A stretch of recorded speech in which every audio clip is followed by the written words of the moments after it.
Hello दोस्तों, आप कैसे हैं? मैं उम्मीद करता हूं आप अच्छे होंगे और लगातार आप मेरे वीडियो देख रहे होंगे। देखिए मित्रों, आज की जो टॉपिक है वह संविधान का 20वां भाग है और संविधान का जो 20वां भाग है वह संविधान संशोधन है। जी हाँ, संविधान संशोधन एक महत्वपूर्ण पार्ट है जहाँ से अक्सर प्रश्न पूछे जाते हैं आपके एग्ज़ाम में। आज हम जो भी महत्वपूर्ण संविधान संशोधन है वह संविधान संशोधन संबंधित जो तकनीकी है उन तकनीकी को भी हम समझेंगे और जो महत्वपूर्ण संविधान संशोधन है हम उनको भी समझेंगे।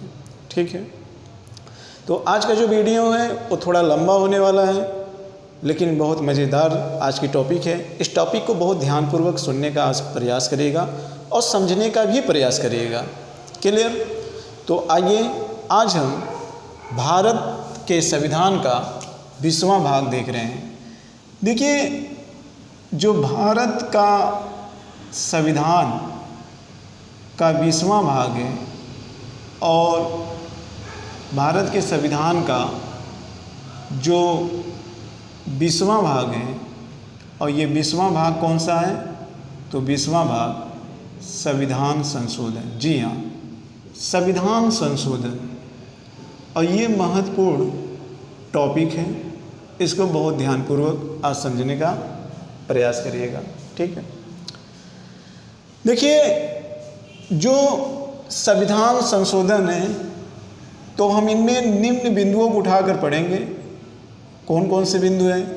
पहली चीज़ कि भारत के संविधान में इतने अधिक संविधान संशोधन क्यों हुए हैं, ये आपके लिए जानना बहुत आवश्यक है। तो पहले हम ये पढ़ेंगे कि आखिर में संविधान संशोधन होता क्या है। संविधान संशोधन क्या है? ठीक, क्या है या आवश्यकता क्यों पड़ती है, हम इस चीज़ को भी देखेंगे, आवश्यकता क्यों पड़ती है। और दूसरा चीज़, भारत में संविधान संशोधन के प्रकार। जी हाँ, संविधान संशोधन के प्रकार, ये भी आपके लिए बहुत इम्पोर्टेंट है, हम ये भी देखेंगे। और अगला हम देखेंगे महत्वपूर्ण संविधान, महत्वपूर्ण संविधान संशोधन, महत्वपूर्ण संविधान संशोधन एवं इसकी तकनीकी, इसकी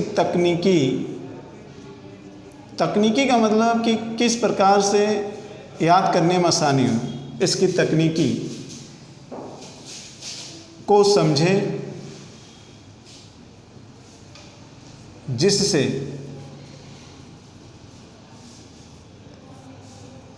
याद करने में क्या हो, आसानी हो, याद करने में आसानी हो। ठीक है,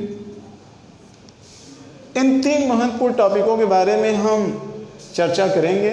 संविधान संशोधन क्या है, आवश्यकता क्यों पड़ती है, संविधान संशोधन के प्रकार, महत्वपूर्ण संविधान संशोधन, इसकी तकनीकी, इन बिंदुओं पर देखेंगे। तो जैसा कि मैंने कहा कि आज की टॉपिक बहुत इम्पोर्टेंट होने वाली है। तो कैसे इम्पोर्टेंट होने वाली है वो आप देखिए। देखिए मित्र, भारत का जो संविधान संशोधन है तो आपके मन में ये आ रहा होगा कि आखिर में भारत में संविधान संशोधन इतने अधिक क्यों हुए। तो आप थोड़ा सा इसके बारे में लेक्चर जान लेंगे तो अच्छा ही होगा। देखिए, भारत का संविधान कैसा है? ऐसा कहा जाता है कि भारत का संविधान लचीला, अधिक और कठोर कम है। और लचीला इसलिए बनाए जाने की इसके लिए आवश्यकता पड़ी क्योंकि हमारा भारत विविधता वाला देश है। यहाँ अलग अलग की संस्कृति, यहाँ अलग अलग का भौगोलिक वातावरण, विभिन्न प्रकार की भाषाएं, विभिन्न प्रकार की जातियाँ, ये विविधता वाला देश है। और इस विविधता वाले देश में संविधान संशोधन को लचीला बनाया जाना भी आवश्यक है। जी हाँ, ताकि विकट परिस्थितियों में आवश्यकता पड़ने पर हम संविधान संशोधन में बदलाव कर सकते हैं। ठीक है, और यही कारण है कि जब से भारत आज़ाद हुआ है तब से अब तक लगभग 127 संविधान संशोधन विधेयक हो चुके हैं और लगभग 105 संविधान संशोधन। ठीक है, ये करंट का डाटा है। तो आपके दिमाग में ये भी आ रहा होगा कि संविधान संशोधन किन किन क्षेत्रों में, तो आर्थिक क्षेत्रों में, राजनीतिक क्षेत्रों में, सामाजिक क्षेत्रों में, इन तमाम प्रकार के क्षेत्रों में परिवर्तन किए जाते हैं संविधान संशोधन के माध्यम से। और जैसे कि मैंने कहा कि इतना ज़्यादा संविधान संशोधन होने के पीछे कारण भारत की विविधता का होना, और यही वजह है कि भारत का जो संविधान है ये काफ़ी ज़्यादा लचीला बनाया गया है। आप देखते हैं कि संविधान संशोधन और संविधान विधेयक, संविधान संशोधन और संविधान विधेयक में क्या अंतर होता है। तो इसके संदर्भ में मैंने पिछले वाले वीडियो में बताया था कि संविधान संशोधन और संविधान विधेयक में क्या अंतर होता है। बस आप इतना जान लीजिए कि जब कोई संविधान संशोधन विधेयक पास होता है, अगर वो अधिनियमित हो जाता है तो वो संविधान संशोधन कहलाता है, लेकिन वह जब तक अधिनियमित नहीं होता है तब तक वो संविधान संशोधन विधेयक के रूप में जाना जाता है। तो इस तरीके से 127 संविधान संशोधन विधेयक तो पास जरूर हुए, लेकिन संविधान संशोधन यानी कि कानून अधिनियमित रूप से कुल कितने हैं, तो 105। क्लियर। अगर आप इस चीज़ को सामान्य रूप में समझना चाहते हो तो इतनी बातें को ध्यान में जरूर रखिएगा कि संविधान संशोधन विधेयक और संविधान संशोधन में अंतर क्या होता है। ठीक है, बाकी इसके संदर्भ में मैंने शुरुआत में ही जब कार्यपालिका और न्यायपालिका के बीच में पारस्परिक संबंध कानून को लेकर बताया जा रहा था तो वहाँ पर इसको डिस्कशन किया गया था। ठीक है, तो आवश्यकता क्यों पड़ी ये आप जान गए। और संविधान संशोधन क्या है। संविधान संशोधन जो है वह एक तरीके से जो संविधान निर्माताओं के द्वारा जो अनुच्छेद दिया गया है उन अनुच्छेद में एक बदलाव करने का क्या है, एक माध्यम है, एक कानून है जिसके माध्यम से संविधान संशोधन किया जाता है। ठीक है, अब संविधान संशोधन की बात करें मित्रों तो इसकी जो चर्चा है ये अनुच्छेद नंबर 368 में संविधान संशोधन की बात की गई है। और आप जानते हैं कि जो संविधान संशोधन लिया गया है वो कहाँ से लिया गया है, दक्षिण अफ्रीका।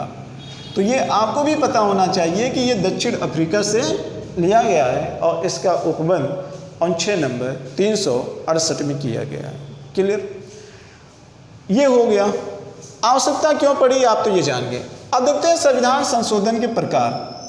संविधान संशोधन के प्रकार देखेंगे तो आप ध्यान से देखिएगा, जो संविधान संशोधन के प्रकार है इनमें से एक होता है अनौपचारिक और एक होता है औपचारिक। ठीक है, और इसी को आपको पढ़ना है, औपचारिक रूप से संविधान संशोधन। क्लियर, जो औपचारिक है इसी को पढ़ना है, औपचारिक को। देखिए, अनौपचारिक संविधान संशोधन ये कोई संविधान संशोधन नहीं है, ये कोई संविधान संशोधन नहीं है। कभी कभी क्या होता है कि आप देखते हैं कि संसद के द्वारा जब कोई कानून पास कर दिया जाता है और वो कानून संविधान के आधारभूत ढांचा का क्या करती है, उल्लंघन करती है। ठीक है, या कोई तत्काल कोई ज़रूरत हो जाए आदेश के रूप में, तो ये काम कौन करता है, सुप्रीम कोर्ट। ठीक है, तो सुप्रीम कोर्ट कभी कभी आप जानते हैं कि जो अनौपचारिक रूप से जो बदलाव किया जाता है,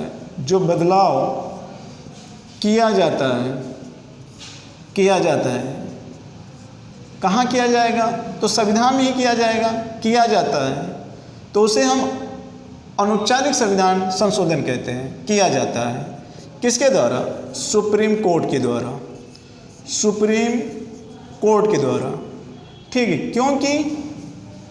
क्योंकि इसको इसको संविधान का रक्षक कहा जाता है। संविधान का रक्षक या इसको संविधान का व्याख्याकर्ता भी कहा जाता है। व्याख्याकर्ता भी इसे कहा जाता है, ठीक है, व्याख्याकर्ता कहा जाता है। तो ये ध्यान रखिएगा, इसको व्याख्याकर्ता भी कहा जाता है। और इस बात का जिक्र अनुच्छेद नंबर 367 में आपको देखने को मिल जाएगा, ठीक है। और व्याख्याकर्ता आप देखे होंगे कि संसद के द्वारा बनाए गए ऐसे कानून को अवैध घोषित कर सकती है, अवैध घोषित कर सकती है जो संविधान के आधारभूत ढांचा का क्या करती हो, उल्लंघन करती हो, जो संविधान के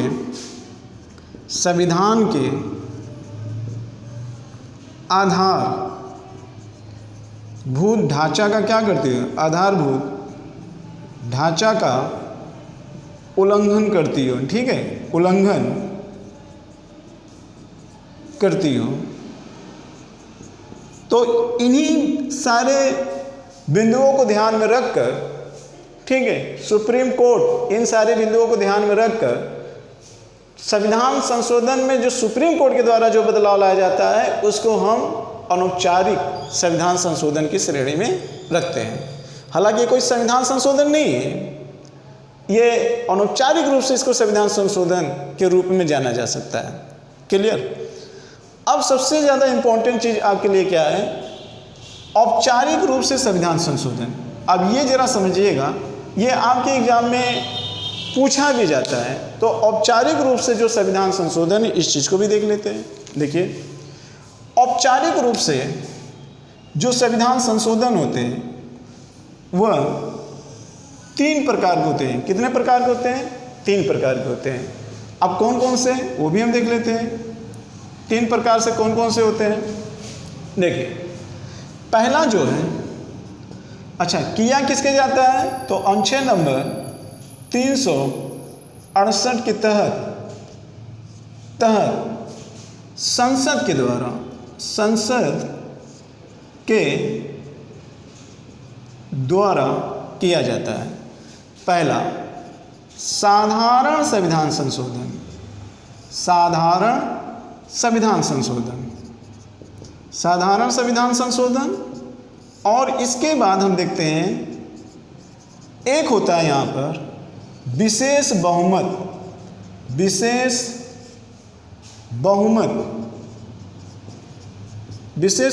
के आधार पर संविधान संशोधन। और लास्ट में होता है विशेष बहुमत प्लस आधे से अधिक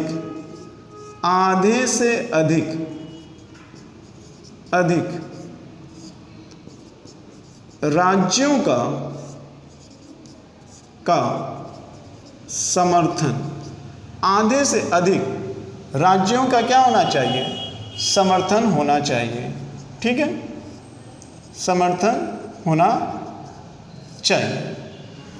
अब इन 3 तरीके से संविधान संशोधन होते हैं और भारतीय संविधान में निहित अनुच्छेदों में परिवर्तन किए जाते हैं। क्लियर। तो ध्यान से सुनिएगा।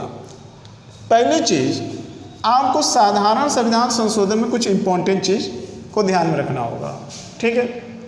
एक एक चीज को हम देखते हैं। पहला चीज आपको इसमें यह ध्यान रखना होगा कि यह अनुच्छेद 368 के अंतर्गत नहीं आता है, ये ध्यान में रखिएगा। तो आता कौन है? अनुच्छेद नंबर 368 के तहत विशेष बहुमत के आधार पर संविधान संशोधन और विशेष बहुमत प्लस आधे राज्यों के समर्थन के आधार पर जो संविधान संशोधन किया जाता है वो आता है। क्लियर। अब प्रकार के अंतर्गत तो है संविधान संशोधन, लेकिन इसको 368 में नहीं रखा गया है, ये आपको ध्यान में रखना होगा। अब इसमें क्या है, इसमें ये है कि जो ये संविधान संशोधन है मित्र, इसमें आपको ये याद करना होगा कि जो विधेयक, ध्यान से सुनिएगा, जो विधेयक संसद के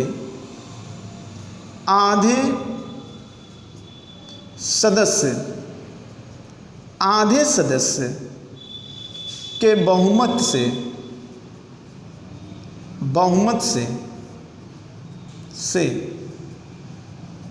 पास कर दिया जाता है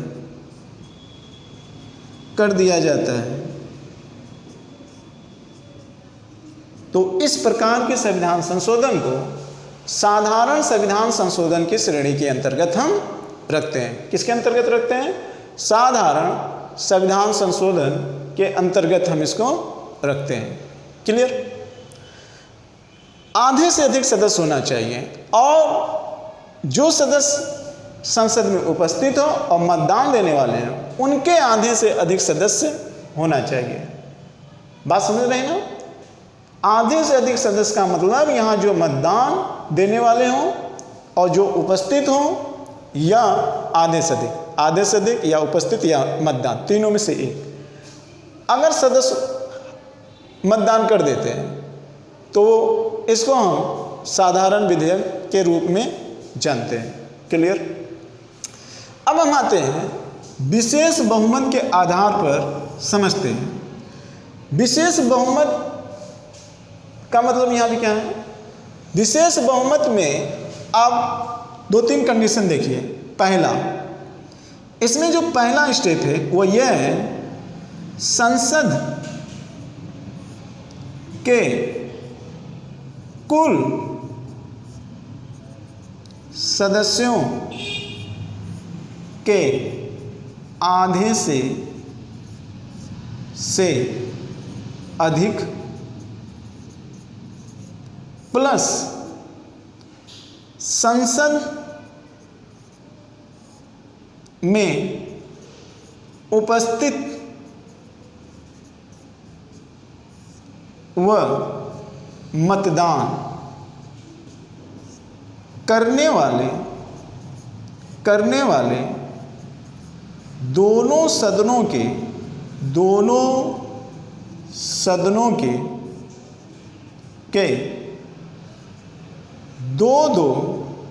दो तिहाई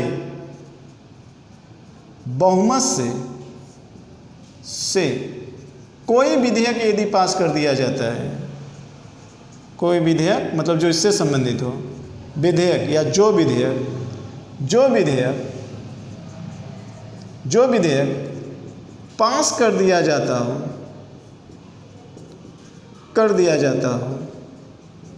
हो तो उसे विशेष बहुमत के आधार पर संविधान संशोधन की श्रेणी में हम रखते हैं। क्लियर। इतनी बात समझ में आ गई। आइए हम आगे देख लेते हैं। इसमें क्या है, इसमें जो नंबर 1 में है, तो यानी कि नंबर 1 कौन? 368 के तहत नंबर 1 ये होगा। 368 का नंबर 1 प्लस आधे से अधिक राज्यों का अनुसमर्थन। आधे से अधिक राज्यों का क्या होना चाहिए? अनुसमर्थन होना चाहिए। नंबर 1 का मतलब यहाँ पर यह है कि अनुच्छेद नंबर 368 के तहत 2 ही प्रकार के संविधान संशोधन किए जाते हैं, पहला ये और दूसरा ये होगा। ठीक है। ये संविधान संशोधन के प्रकार के अंतर्गत आते हैं, लेकिन 368 के अंतर्गत नहीं आते हैं। ये आपको ध्यान में रखना होगा। क्लियर। तो आधे से अधिक राज्यों का मतलब यहाँ पे तात्पर्य क्या है? आधे से अधिक राज्यों का मतलब यदि हम वर्तमान में देखें तो टोटल राज्य अगर देख लें तो 28, तो आधे से अधिक मतलब कि 14 + 1, यानी कम से कम 15 राज्यों का विधानमंडल या विधानसभा, जहाँ विधान परिषद हो वहाँ विधानमंडल आ जाएगा, विधानसभा के सदस्यों का भी क्या होना चाहिए? समर्थन होना चाहिए। यानी कि ये तो होना ही चाहिए संसद में, प्लस ये राज्य भी उस बिल पर अपनी मोहर लगा दे। ठीक है, अब सवाल ये होता है कि कानून किसी केंद्र में रहने वाले जो बड़े पार्टियां होते हैं उनको इस तरीके के कानून पास कराने में तब आसानी हो जाती है जब ज़्यादातर उनके ही पार्टी के लोग यहाँ पर भी क्षेत्रीय स्तर पर रहते हैं, तब इस तरीके के कानून पास करवाने में थोड़ा आसानी हो जाती है विपक्षी पार्टी के अपेक्षा। क्लियर? इतनी बात समझ में आ गई? अब देखिए, जो साधारण संविधान संशोधन है, तो साधारण संविधान संशोधन में आपको यहाँ पे कुछ अनुच्छेद ध्यान में रखना है। जैसे इसके माध्यम से जो अनुच्छेद आते हैं वो कौन कौन से होते हैं, यहाँ पे नीचे ही देख लेते हैं। जैसे अनुच्छेद नंबर 2, 3, 4 ये आ जाएंगे।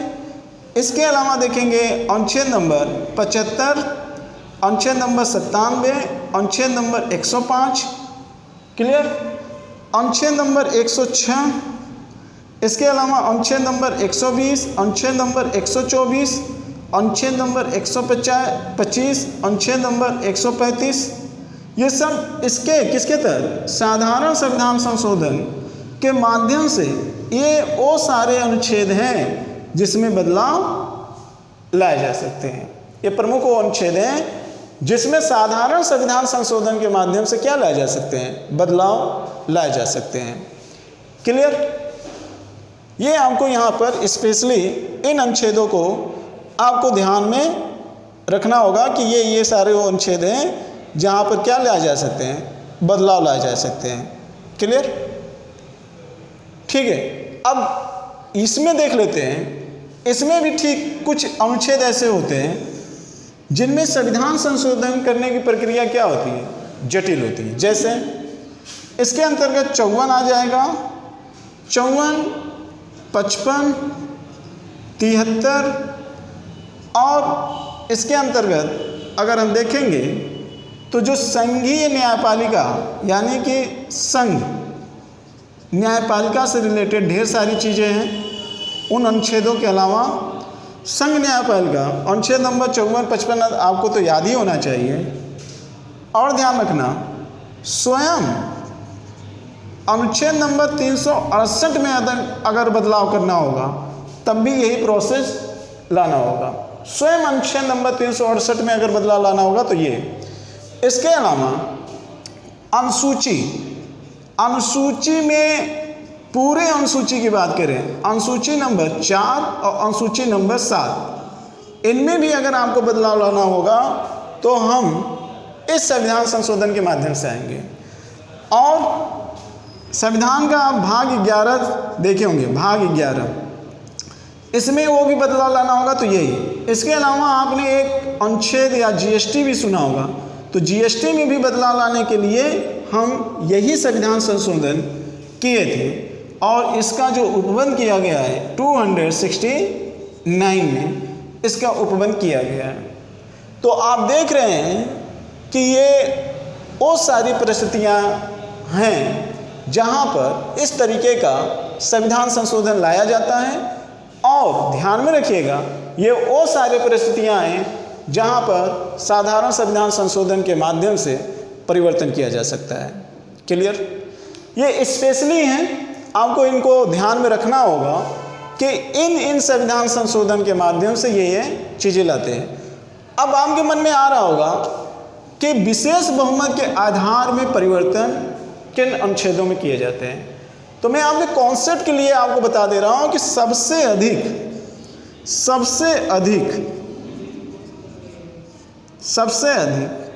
संविधान में संशोधन, सबसे अधिक संविधान में संशोधन इसी प्रकार का मतलब जो ये विशेष बहुमत, इसी प्रकार के संविधान संशोधन के माध्यम से किया गया है, क्लियर। सबसे अधिक विशेष बहुमत के आधार पर संविधान संशोधन में परिवर्तन किया गया है मित्र। और जितने भी इन दोनों के अलावा अनुच्छेद आपको हैं, उन सारे अनुच्छेदों में सबसे अधिक परिवर्तन इसी के द्वारा किया गया है, क्लियर। इतनी बात समझ में आ गई? कोई यहाँ तक दिक्कत? अगर किसी भी तरीके का यहाँ पर दिक्कत है तो आप कमेंट करिएगा। तो इस तरीके से आपने देखा कि संविधान संशोधन क्या है, इसकी आवश्यकता क्यों पड़ी, और संविधान संशोधन भारत में कुल कितने प्रकार के हैं, और अनुच्छेद नंबर 368 के तहत कौन कौन से या किस किस प्रकार के संविधान संशोधन को रखा जाता है, और साधारण संविधान संशोधन के माध्यम से किस अनुच्छेद में बदलाव लाया जा सकता है। और आपने देखा कि विशेष बहुमत और आधे से अधिक राज्यों के माध्यम से किन किन अनुसूचियों में या किन किन अनुच्छेदों में बदलाव लाया जाता है, क्लियर मित्र। इतनी बातें आप समझ गए होंगे। यहाँ तक तो मैं समझता हूँ कि आपको समझ में आ गया होगा। अब देखिए आपके सामने अब यहाँ पर लिखा है, ये देखिए ये वाला पोर्शन, महत्वपूर्ण संविधान संशोधन और इसकी तकनीकी को कैसे समझे और याद करने में ताकि क्या हो, आसानी, क्लियर। ये चीज़ें अभी तक आपने गौर नहीं किया है, लेकिन आज के बाद आप जरूर गौर करोगे। और मैं उम्मीद करता हूँ कि संविधान संशोधन की संख्या को लेकर याद करने में जो आपके सामने प्रॉब्लम आती थी, वो प्रॉब्लम काफ़ी हद तक दूर हो जाएगी, ठीक है, इस वीडियो को देखने के बाद। तो आइए इस चीज़ को हम देखते हैं। इतना आपने नोट कर लिया होगा, अब इस चीज़ को हम मिटा रहा हूँ, ठीक है। तो अब इस पॉइंट पर मुझे चर्चा करना जो तीसरा पॉइंट है, क्लियर। आइए देख लेते हैं। देखिए मित्र, संविधान संशोधन अगर देखा जाए तो अब तक संविधान संशोधन तो कई हो चुके हैं, तो उन सारे बिंदुओं को हमको ध्यान में रखना है। आपने नोट कर लिया होगा, अब उसी के आगे हम बढ़ेंगे। तो आइए देखिए, अगर आप इस तरीके से चीज़ों को नोट्स बनाते हैं तो आपको समझने में बहुत आसानी होगी, ठीक है, आपका नोट्स बहुत बेहतरीन होगा और आगे की चीज़ भी आप आसानी से जोड़ सकते हैं। तो आइए देख लेते हैं। हमारा जो संविधान संशोधन का अगला पॉइंट था वो यही था कि संविधान संशोधन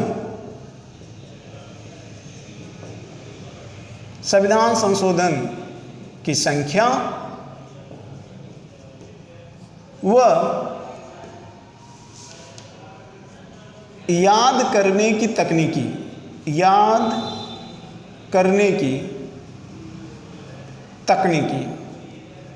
ठीक है। हालांकि तकनीकी कोई बताता नहीं है जल्दी, लेकिन मैं आपको ये तकनीकी बता रहा हूँ। आप सोच रहे होंगे क्यों, तो हर क्यों का जवाब नहीं दिया जाता है।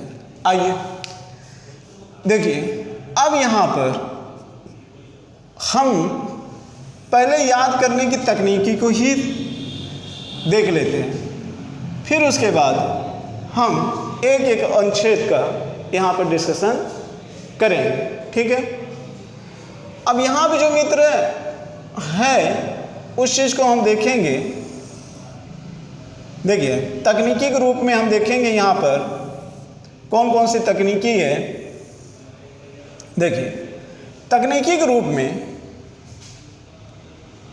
निम्न बातों को आप ध्यान में रखिए, निम्न बातों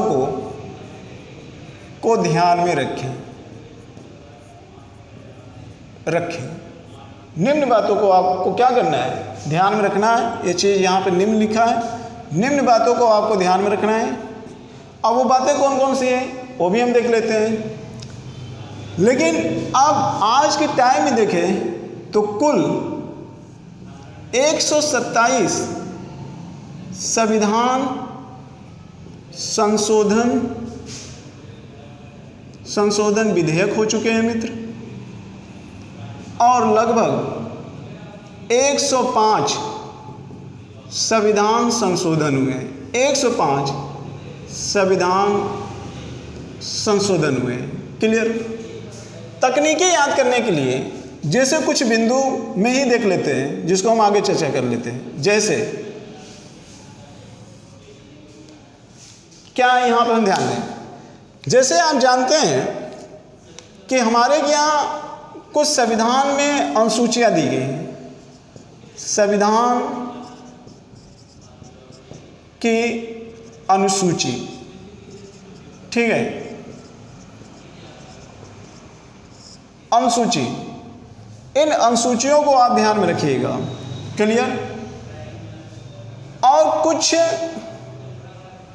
अनुसूची में ही आपको ध्यान में रखना है। इन्हीं अनुसूची में हम आपको एग्जाम्पल दे रहे हैं।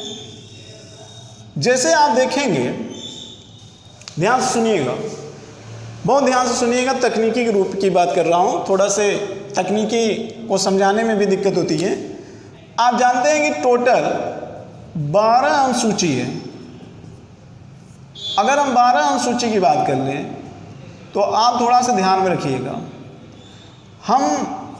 आपको पता है कि पहली अनुसूची में क्या है। पहली अनुसूची में राज्यों के गठन के बारे में बात की गई है। अब ध्यान से सुनिएगा, राज्यों के गठन। फिर किसी में वेतन एवं भत्ते की बात की गई है, और किसी में शपथ की बात की गई है। शपथ, ये भी इम्पोर्टेंट है। इसके बाद चौथी अनुसूची में आप जानते हो सीटों का आवंटन, ये बात की गई है। और 5वीं और 6वीं आप जानते हैं एससी यानी कि अनुसूचित जाति और अनुसूचित जनजाति के संदर्भ में बात की गई है। 7वीं अनुसूची अगर आप देखेंगे तो विषयों के बंटवारे को लेकर हुआ है। बहुत ध्यान से सुनते जाइएगा, बंटवारे को लेकर हुआ है। इसके बाद आप देखेंगे 8वीं अनुसूची में भाषा है, और आगे चलकर आप देखेंगे कि 9वीं अनुसूची भूमि सुधार है। भूमि सुधार। इस तरीके से आपके दिमाग में पहले अनुसूची होना चाहिए। पहले आपके दिमाग में क्या होना चाहिए, अनुसूची होना चाहिए। क्लियर। तो ये तकनीकी है कि आप बहुत सारे संविधान संशोधन देखते हैं, लेकिन अगर आप इस तरीके से थोड़ा सा अपने दिमाग में लेकर आएंगे तो आपके याद करने में आसानी होगी। अब राज्यों की बात करते हैं तो राज्यों में कई राज्य आते हैं। जैसे अगर हम देखें, कुछ राज्य केंद्र शासित राज्य के रूप में आते हैं। केंद्र शासित राज्य में आते हैं, और कुछ राज्य जो हैं वो पूर्ण राज्य के भी अंतर्गत आते हैं, और एवं इनके संबंधित विशेष प्रावधान। अब देखिए, अनुसूची के अंदर आप देखेंगे, अनुसूची के अंदर भाग आ जाएंगे, और भाग के अंदर अनुच्छेद आ जाते हैं। तो संविधान संशोधन सबसे अच्छा उसी का कॉन्सेप्ट क्लियर होगा जो पिछला टॉपिक सारा अच्छे तरीके से पढ़ लिया होगा, उसी को ये समझने में काफ़ी ज़्यादा आसानी होती है। ये बात अलग है कि आप कुछ संविधान संशोधन याद कर लेते हो, लेकिन लंबे समय तक अगर आपको याद रहे तो आपको ये सारी चीज़ों को समझना होगा। क्लियर। अब यहीं पे देख लेते हैं, केंद्र शासित राज्य की अगर हम बात करें तो पहले राज्य का संबंध अगर देखेंगे तो इसका संबंध आपको एक भाग होगा जो 6वां भाग आप ये भी देखे होंगे, भाग 7 ये भी आप देखे होंगे, और भाग 8 ये भी आप देखे होंगे। और एक भाग है अनुच्छेद नंबर 19 जो अस्थायी 21 अस्थायी संक्रमणकालीन है, जिसमें अनुच्छेद नंबर आप देखेंगे 368 के बाद यानी 379 के बाद ये बढ़ता चला जाता है। और इसी में अनुच्छेद नंबर 370 में जम्मू कश्मीर और अनुच्छेद नंबर 371 में ज़्यादातर पूर्वोत्तर राज्य के बारे में बात किया गया है। पूर्वोत्तर राज्य के संदर्भ में बात किया गया है। जैसे अगर आप अरुणाचल प्रदेश, नागालैंड, मणिपुर, हिमाचल प्रदेश इत्यादि जैसे राज्यों के संदर्भ में कोई विवाद की स्थिति उत्पन्न हो जाती है तो हम यहाँ पर अनुच्छेद नंबर 371 का ही सहारा लेते हैं। ये आप थोड़ा सा ध्यान में रखिएगा, ठीक है। मैं ये आपको कॉन्सेप्ट क्लियर करने के लिए बता रहा हूँ, ऐसे कहीं बुक में थोड़ी नहीं दिया है। ये मैं अपना एक कॉन्सेप्ट क्लियर किया हूँ जो आपको मैं इस तरीके से समझाने का प्रयास कर रहा हूँ। अब यहाँ पर आप देख रहे हैं कि भाग 21 और यहाँ पर अनुसूची नंबर 1, फिर यहाँ भाग 6, 7, 8, ठीक है। इस तरीके से चीज़ों को अगर आप कॉन्सेप्ट बनाकर समझेंगे तो आपको समझ में आएगा, क्लियर। और आप सोच रहे होंगे सर संविधान संशोधन पढ़ा रहे हैं तो ये क्या पढ़ा रहे हैं, संविधान संशोधन में भी बताएंगे, पहले इस चीज़ को तो समझो। अब देख लेते हैं, ये हो गया। वेतन के संदर्भ में भी बहुत जगह आपको संविधान संशोधन हुए जहाँ वेतन भी बताए गए हैं। बहुत सारे ऐसे जगह हैं कि जो संविधान के सदस्य उनको अखंडता और एकता संदर्भ यानी कि एकता, संप्रभुता की सुरक्षा और अखंडता को बनाए रखने के लिए शपथ दिलाया गया है। अखंडता को बनाए रखने के लिए शपथ किस अनुसूची का है, तो तीसरी। तो संप्रभुता की सुरक्षा और अखंडता को किस संविधान संशोधन के तहत जोड़ा गया है, तो किस संविधान संशोधन के तहत जोड़ा गया है, ये भी आपके एग्जाम में पूछा जाता है। किस संविधान संशोधन के तहत जोड़ा गया है, ये भी आपके एग्जाम में पूछा जाता है। क्लियर मित्र, ये बहुत गौर करने वाली बात है। तो ये 18वां 19वां संविधान संशोधन में ये सारी चीज़ें शपथ जोड़ी गई थी, ये आप यहाँ पे ध्यान रखिएगा। अभी और देखते हैं, जैसे सीटों का आवंटन। आप देखिए सीटों की संख्या की बात हो रही है, तो सीटों की संख्या को अगर आप देखेंगे तो लोकसभा, राज्यसभा ये इनके सदस्य हैं, यानी कि आप विधायिका के बारे में देखेंगे और किसके बारे में देखेंगे, विधानसभा की सीटों के बारे में देखेंगे। इनके संदर्भ में सीटों की अगर बात करेंगे तो यहाँ पे जो संविधान संशोधन आपको देखने को मिलेगा, तो यहाँ सीटों की संख्या में अगर आप लोकसभा में देखेंगे तो इसके संदर्भ में 31वां संविधान संशोधन है, 42वां संविधान संशोधन है, आगे बताएंगे आपको, और इसके संदर्भ में 84वां संविधान संशोधन है, ठीक है। तो सीटों के भी संदर्भ में संविधान संशोधन की बात की गई है कि इनकी संख्या कितनी बढ़ाई जानी चाहिए, कितनी कम करनी चाहिए, या कब तक रहेगी, इससे अधिक नहीं हो पाएगी। तो ये बात यहाँ पे की गई है, ये आप ध्यान रखिएगा। और देखिए मित्र, SC और ST को लेकर भी संविधान संशोधन के संदर्भ में कई जगह बात की गई है।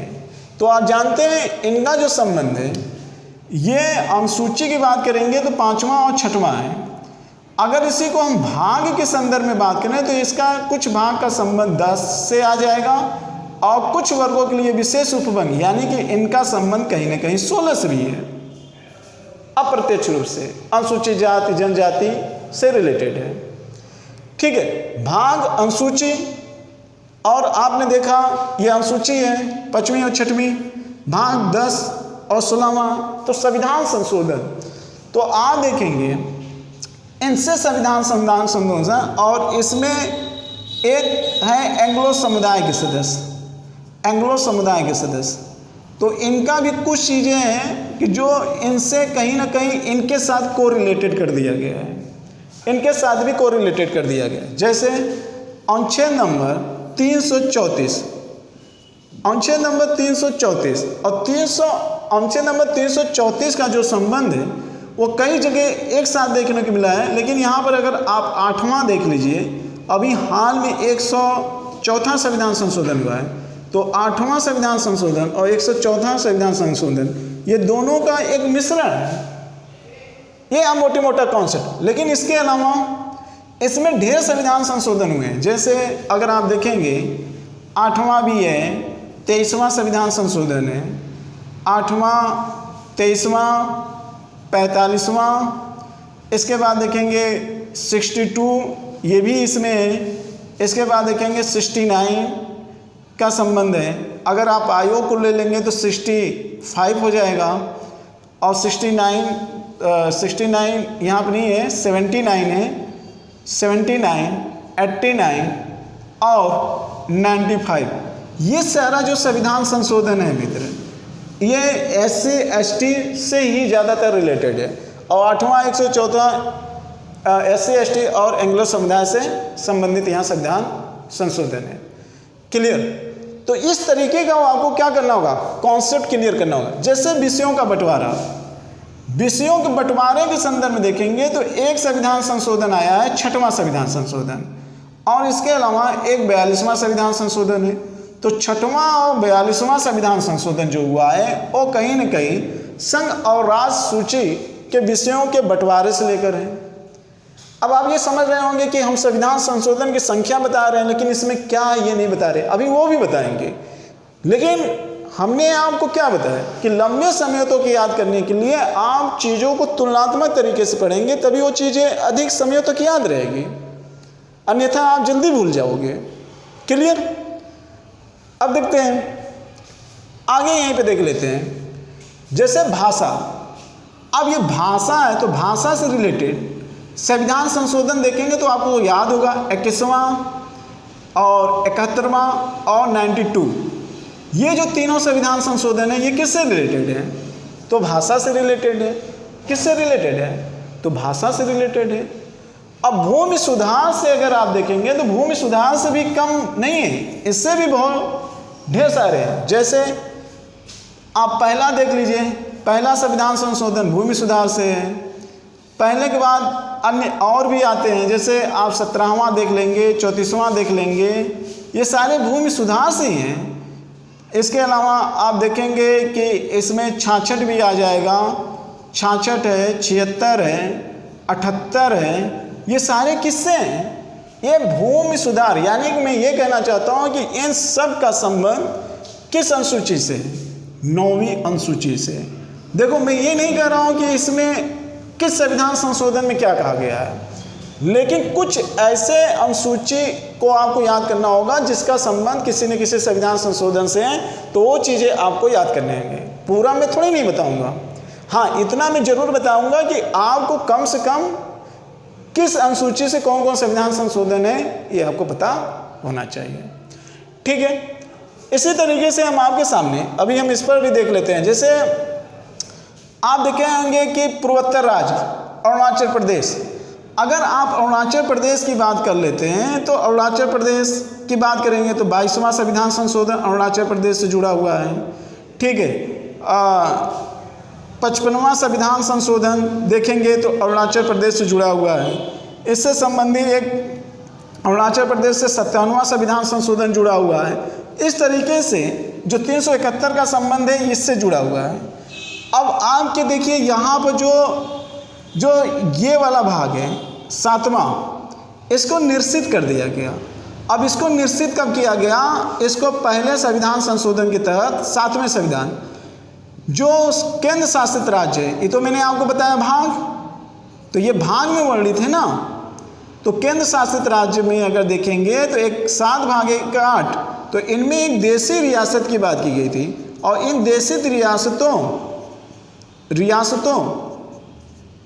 रियासतों को जो देशी रियासतें थी मित्र, इन देशी रियासतों को एक 7वां संविधान संशोधन हुआ था, यानी 7वें भाग को 7वें संविधान संशोधन के तहत 1956 में क्या कर दिया गया?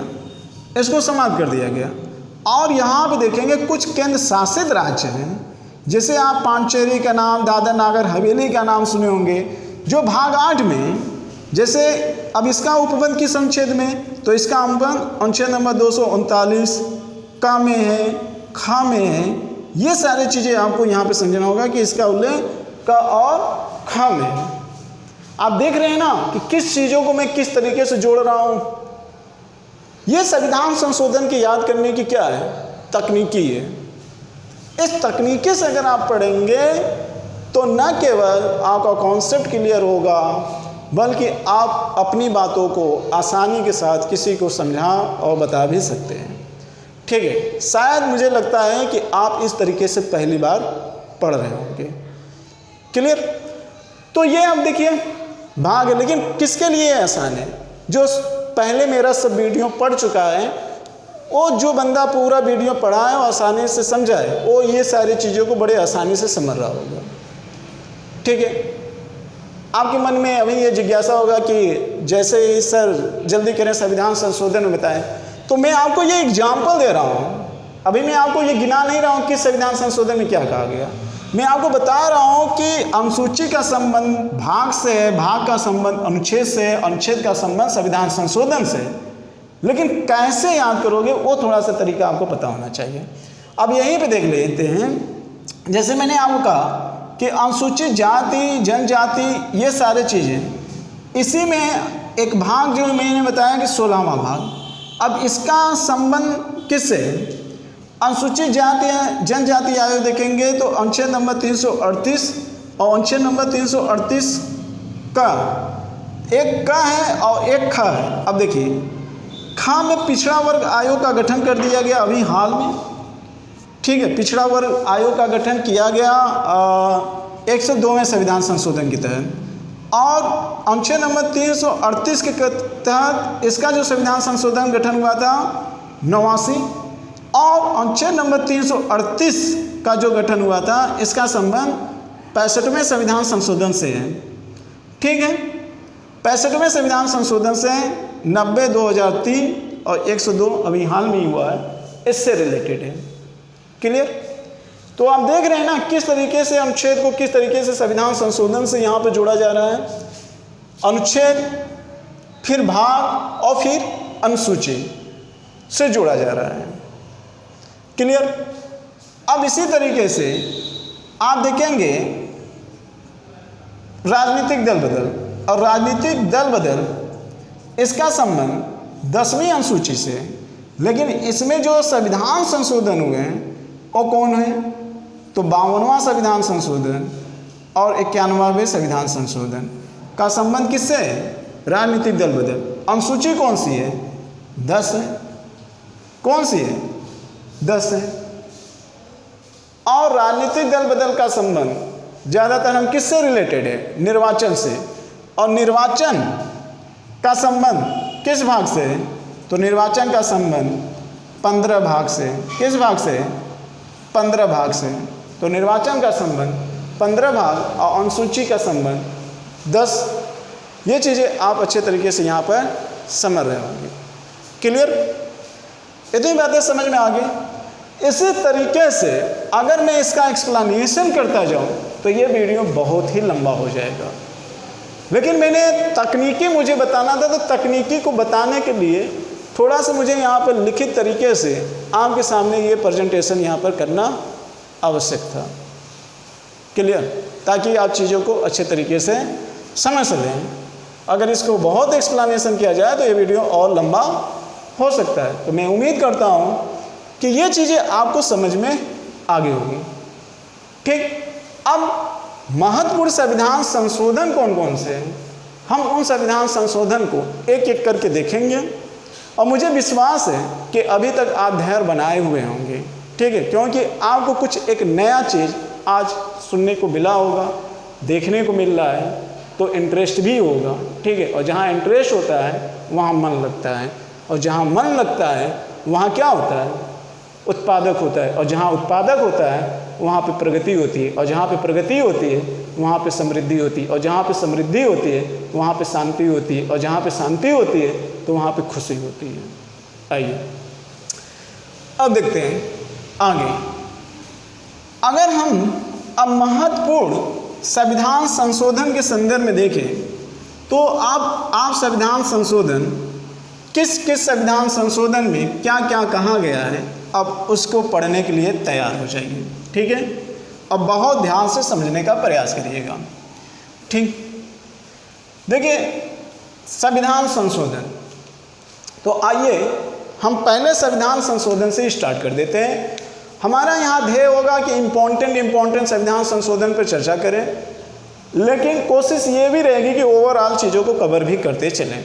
देखिए आपको पहले दिमाग में आना चाहिए कि पहला संविधान संशोधन, तो ध्यान में रखिएगा मित्र, पहला जो संविधान संशोधन ये आप जानते हैं 1951 में ही हुआ था, और इसके संदर्भ में दो बातें याद होनी चाहिए। एक चीज़, अनुच्छेद नंबर 19 को पार्ट 1 और पार्ट 2 दोनों को यहाँ पे जोड़ा गया था।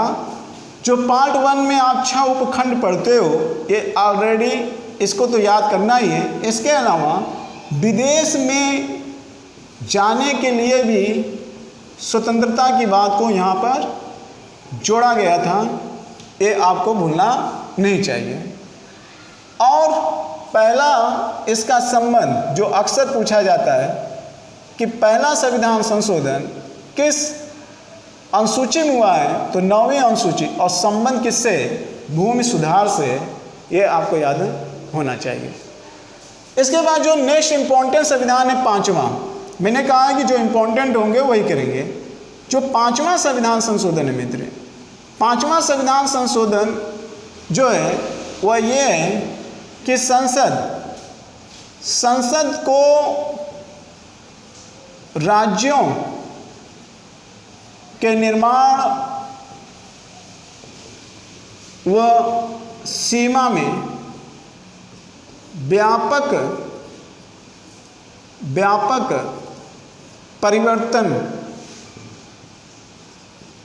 परिवर्तन करने की क्या दे दी गई, छूट दी गई। इसका मतलब कि जो राज्यों का निर्माण और पुनर्गठन की बात अनुच्छेद नंबर 1 में कही गई है, उसके संदर्भ में बात यहाँ पे हो रही है, और संसद को इनके क्षेत्राधिकार को क्या कर दिया गया, बढ़ा दिया गया, यानी कि कहीं ना कहीं राज्य पर ये हावी हो रहे हैं। ठीक है, अब इसके अलावा अगला जो संविधान संशोधन है वह 6वां संविधान संशोधन हम देख लेते हैं। तो 6वां संविधान संशोधन, और ये डेट भी आपको याद होना चाहिए कि 1956 में दो इम्पोर्टेंट संविधान संशोधन हुए, एक 6वां एक 7वां। 1956 में 6वें संविधान संशोधन में यहाँ पर राज सूची के कुछ विषय, राज सूची का मतलब कि राज सूची के विषय का हस्तांतरण, और वो विषय किससे था, कर से संबंधित था, और इसका हस्तांतरण ये केंद्र को कर दिया गया, ये आपको याद होना चाहिए। और 7वां संविधान संशोधन वेरी मोस्ट इम्पॉर्टेंट, इसमें आप जानते हैं कि पहले, यानी कि इसके पहले 1956 के पहले राज्यों की 4 श्रेणी थी, जिसमें से इन्होंने जो बी और डी वाली श्रेणी थी, उस बी और डी श्रेणी को इन्होंने क्या कर दिया, समाप्त कर दिया। जो अंग्रेजों के समय से चली आ रही थी उसको इन्होंने क्या कर दिया, समाप्त कर दिया। और इसी के तहत जो भाग 7 था, भाग 7 को भी क्या कर दिया गया, निरसित कर दिया गया, हटा दिया गया। ठीक है, किस संविधान संशोधन के तहत, तो 7वें संविधान संशोधन के तहत। और ये याद करिएगा कि ये 1956, और इसी समय राज्यों के पुनर्गठन आयोग की भी स्थापना की गई थी 1956 में। 7वें संविधान संशोधन के तहत ये बनाया गया था। इसके अलावा ध्यान रखिएगा एक संविधान संशोधन और इम्पॉर्टेंट है, और वह है 1960। 1960 में मित्र 8वां संविधान संशोधन और 9वां, सबसे ज़्यादा है इम्पोर्टेंट 9वां। इस चीज़ को भी हम देख लेते हैं, 9वां बहुत इम्पोर्टेंट है। 8वां का संबंध, अब जैसे मैंने बताया 8वां संविधान संशोधन, अब यही बता दे रहा हूँ, 8वां 24वां ये सब याद कर लीजिएगा, 45वां, और इसके अलावा आप देखेंगे 62, फिर 79 और इसके बाद आप देखेंगे 95, ये सब अनुसूचित जाति एवं जनजाति से संबंधित संविधान संशोधन है। ये आप एंग्लो इंडियन समुदाय से भी संबंधित हैं। एंग्लो इंडियन समुदाय का एक और संविधान संशोधन था जो अभी लास्ट में हुआ 104, ये आप जरूर याद कर लीजिएगा। इनमें क्या था कि एंग्लो इंडियन अनुसूचित जनजातियों के सीटों के संदर्भ में आरक्षण को लेकर था और हर 10 वर्ष में इनके आरक्षण सीमा को क्या कर दिया जाता था, बढ़ा दिया जाता था। ठीक है, 104 में आकर कुछ परिवर्तन किए गए और वो परिवर्तन कौन किए गए उसको अभी हम आगे देखेंगे। 9वां संविधान संशोधन के तहत एक बेरूबाड़ी क्षेत्र था, बेरूबाड़ी राज्य भी कह सकते हैं, और ये राज्य कहाँ था, पश्चिम बंगाल था। पश्चिम बंगाल जो पूर्वोत्तर पाकिस्तान के क्षेत्र से लगता है वो हिस्सा पश्चिम बंगाल था और ये वैध तरीके से पूर्वी पाकिस्तान में जाना चाहिए था। तो 9वें संविधान संशोधन के तहत बेरूबाड़ी को कहाँ दे दिया गया, इसको पाकिस्तान या पूर्वी पाकिस्तान में इसको क्या कर दिया गया, सम्मिलित कर दिया गया, यानी कि पाकिस्तान पूर्वी पाकिस्तान को क्या कर दिया गया, दे दिया गया। ठीक है, ये 9वां संविधान संशोधन है और ये बहुत इम्पोर्टेंट संविधान संशोधन है। ये कभी कभी पूछा जा सकता है और पूछा गया भी है, तो ये भी आपको पता होना चाहिए। आते हैं मित्र, अगला अनुच्छेद इम्पोर्टेंट देख लेते हैं। नेक्स्ट है, अगर आप देखेंगे तो एक यहाँ पर आ जाता है 1961 का एक इम्पोर्टेंट अनुच्छेद है 10वां। अब ये 10वां इम्पोर्टेंट क्या है, इसमें इस संविधान संशोधन के माध्यम से, ये संविधान संशोधन है, इसके माध्यम से क्या किया गया कि दादर नागर हवेली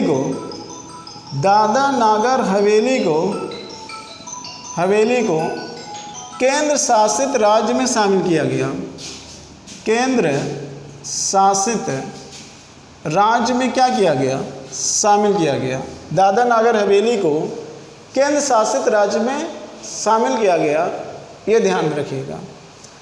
और 11वें संविधान संशोधन के तहत इसमें ये ध्यान दीजिएगा कि 11वें संविधान संशोधन के तहत इसमें यह कह दिया गया कि जो राष्ट्रपति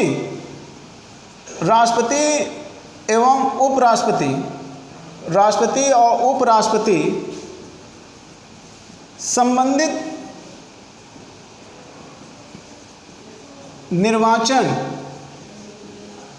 को चुनौती नहीं दी जा सकती है सुप्रीम कोर्ट में।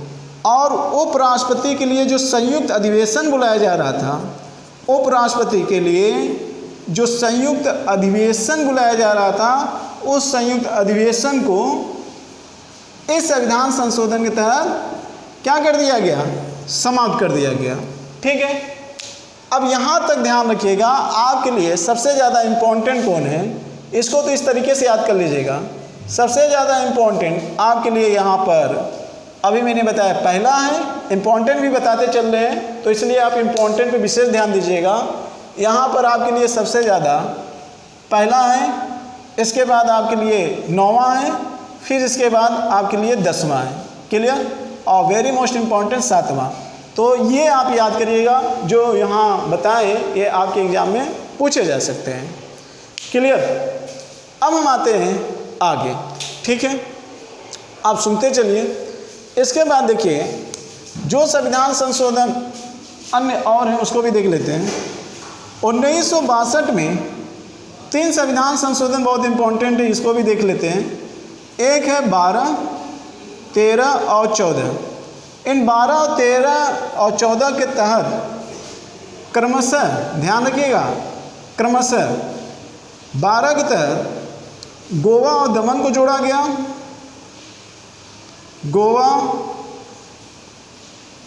गोवा और दमन द्वीप को यहाँ पे जोड़ा गया। और 13वें के तहत नागालैंड को यहाँ पर ऐड किया गया। और 14वें संविधान संशोधन के तहत पांडिचेरी को लाया गया। अब एक चीज़ यहीं पे देखिएगा, संविधान संशोधन के माध्यम से देखेंगे तो पांडिचेरी को लास्ट में जोड़ा गया, लेकिन वास्तव में जो गुलाम केंद्र शासित राज्य में थे, सबसे पहले पांडिचेरी 1954 में ही आज़ाद हुआ था, ठीक है। लेकिन केंद्र शासित राज्यों में सबसे बाद में कौन जुड़ा? पांडिचेरी, संविधान संशोधन के माध्यम से। ये आप जरूर ध्यान में रखिएगा, क्लियर। तो गोवा, नागालैंड और पांडिचेरी, क्लियर। अब आते हैं हम नेक्स्ट संविधान संशोधन देख लेते हैं। अब इसको एक एक करके आप पढ़ते चलिए। तकनीकी मैंने आपको बता दिया इसके पहले कि किस तरीके से आपको इनको ऐड करना है अनुसूची में, संविधान के भाग में, अनुच्छेद में, ये सब मैंने पहले बता दिया है, ठीक है। तो उसके माध्यम से संविधान संशोधन आपको याद करना क्या हो जाएगा? आसान हो जाएगा। आइए अब हम देख लेते हैं अगला। देखिए इसके बाद जो अगला है 13, आप देखिए 15वां संविधान संशोधन भी बहुत इम्पोर्टेंट है। 15वें संविधान संशोधन के तहत यहाँ पे जो हाई कोर्ट है, हाई कोर्ट, इसके हाई कोर्ट के जो न्यायाधीश हैं, इनके आयु को यहाँ पर 60 वर्ष से बढ़ाकर, ध्यान से सुनिएगा, 60 वर्ष से बढ़ाकर 62 कर दिया गया। 60 वर्ष से बढ़ाकर 62 कर दिया। और इनके जो क्षेत्राधिकार थे, वो क्षेत्राधिकार को भी क्या कर दिया गया? बढ़ा दिया गया। इनके क्षेत्राधिकार को भी क्या कर दिया गया? इनके क्षेत्राधिकार को भी, अधिकार को बढ़ा दिया गया, ठीक है, बढ़ा दिया गया। किस संविधान संशोधन का? 15वें। एक चीज यहां पे देखिए, ध्यान रखिए, यहां पे एक चीज ये था कि 6वां संविधान संशोधन में एक इंपॉर्टेंट चीज क्या और थी, जो इसके पहले देखिए मैं जो चीजें याद किया वो कोरिलेटेड, यानी कि जो संविधान संशोधन किसी संविधान संशोधन से मिलता जुलती उसकी बातें हैं, तो उसकी संख्या मैंने एक जगह लिखी है। इसलिए बताते समय हो सकता है कि कुछ चीज़ें पीछे छूट जाए तो वो आगे आ जाए, ठीक है। तो ध्यान में रखना, 6वां संविधान संशोधन में ये कहा गया कि एक हाई कोर्ट जो होता है वह 2 या 2 से अधिक राज्यों के लिए क्या कर सकता है? कार्य कर सकता है। 2 या 2 से अधिक राज्यों के लिए क्या कर सकता है? कार्य कर सकता है। ये बातें 6वें संविधान संशोधन में कही गई, क्लियर। 15वां आपने देख लिया, इनके आयु को, इनके क्षेत्राधिकार में वृद्धि की गई। और 6वें में क्या था? हाई कोर्ट 2 या 2 से अधिक राज्यों में कार्य कर सकता है, क्लियर, ये ध्यान रखना। अब देख लेते हैं मित्र, इसके अलावा जो अगला इम्पोर्टेंट है वो कौन सा है? तो इम्पोर्टेंट एक 16वां है। 16वें में एक चीज़ ध्यान रखना, इसमें जो निर्वाचन है, निर्वाचन संबंधित, निर्वाचन, मुख्य निर्वाचन आयुक्त जो भी हो, निर्वाचन संबंधित पहले विवाद एक न्यायाधिकरण बनाया गया था, और इस न्यायाधिकरण को क्या कर दिया गया? समाप्त कर दिया गया। अब इनके संबंधित जो विवाद जाएगा वो कहाँ जाएगा? हाई कोर्ट में जाएगा, ऐसा कहा गया 16वें संविधान संशोधन में, क्लियर। तो छोटे छोटे संविधान संशोधन है, इस चीज़ को देखते चलिएगा। इसके बाद देख लेते हैं जो इम्पोर्टेंट संविधान संशोधन है। अब इसके बाद जो अगला इम्पोर्टेंट संविधान संशोधन है जो आपके एग्जाम में पूछा जाता है, वह है 21वां संविधान संशोधन। अब देखिए यहीं पे कोरिलेटेड मैं कर दूंगा, जो भाषा से रिलेटेड है, भाषा से रिलेटेड, इसको मैं आगे नहीं बताऊंगा। एक 21वां संविधान संशोधन है, 21वां संविधान संशोधन जो 1967 में आया था, और एक 71वां संविधान संशोधन है जो 1992 में आया था, और 92 संविधान संशोधन जो 2003 में आया था, ठीक है। ये संविधान संशोधन यहाँ पर सिंधी भाषा जोड़ा गया था, और यहाँ पर नेपाली, मणिपुरी और कोंकणी 3 भाषा यहाँ पे जोड़ा गया था। इसके बाद आप देखेंगे 4 भाषा इसके समेत, बोडो, डोगरी और मैथिली और संथाली ये भाषा 92वें संविधान संशोधन के तहत जोड़ा गया था। तो ये चीज़ें आप भी ध्यान में रखिएगा, ठीक है। एक साथ में आया तो इसको मैंने इसी साथ इसको बता दिया, क्लियर। अब हम आते हैं इस तरीके से जो भी संविधान संशोधन रिलेटेड आएंगे मैं उसको साथ में बताऊंगा और इससे आपको याद करने में भी आसानी होगी। अब देखते हैं इसके बाद आपने देखा, इसके बाद जो एक संविधान संशोधन है वो 24वां संविधान संशोधन है। ये 24वां संविधान संशोधन वेरी मोस्ट इम्पॉर्टेंट है। 24वें संविधान संशोधन में आपको कुछ बातों को याद करना है। पहली चीज़, इस अनुच्छेद के तहत अनुच्छेद नंबर 368 में परिवर्तन किया गया, ये ध्यान रखना होगा। और अनुच्छेद नंबर 13(1) में भी बदलाव किया गया, ठीक है। और ये बदलाव क्या था, इसमें यही बदलाव था कि जो संसद होगी, संसद वह एफआर में क्या करेगी, एफआर में परिवर्तन कर सकती है, ठीक है। इसमें ये बातें कही गई कि एफआर में परिवर्तन करने की क्या होगी, इसमें बातें कही गई। लेकिन ये मामला चलता रहा, बहुत दिनों तक चलता रहा और इसमें भी बदलाव किया गया, इसमें भी बदलाव किया गया और एफआर में परिवर्तन करने की बात की गई। लेकिन कुछ विवादों के उपरांत विवाद बना रहा। अगला एक कानून फिर बन के आता है 25वां संविधान संशोधन, और इसमें ये हवाला दिया जाता है कि 39 बी और सी, 39 और बी और सी को लागू करने के लिए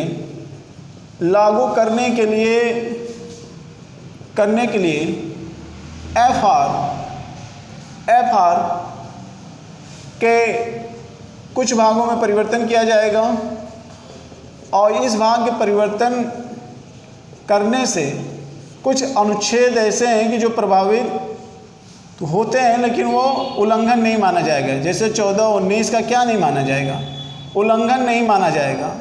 अगर 39 बी और सी को लागू करना है तो वो 14 और 19 का क्या नहीं माना जाएगा, उल्लंघन नहीं माना जाएगा, ठीक है। और ये था मूल मुद्दा, संपत्ति को अधिकार को हटाने के लिए, जमींदारी उन्मूलन को लेने के लिए, ठीक है। अब इसका इनडायरेक्टली अगर आप संबंध देखेंगे तो इसका इनडायरेक्टली संबंध कहीं ना कहीं अनुसूची नंबर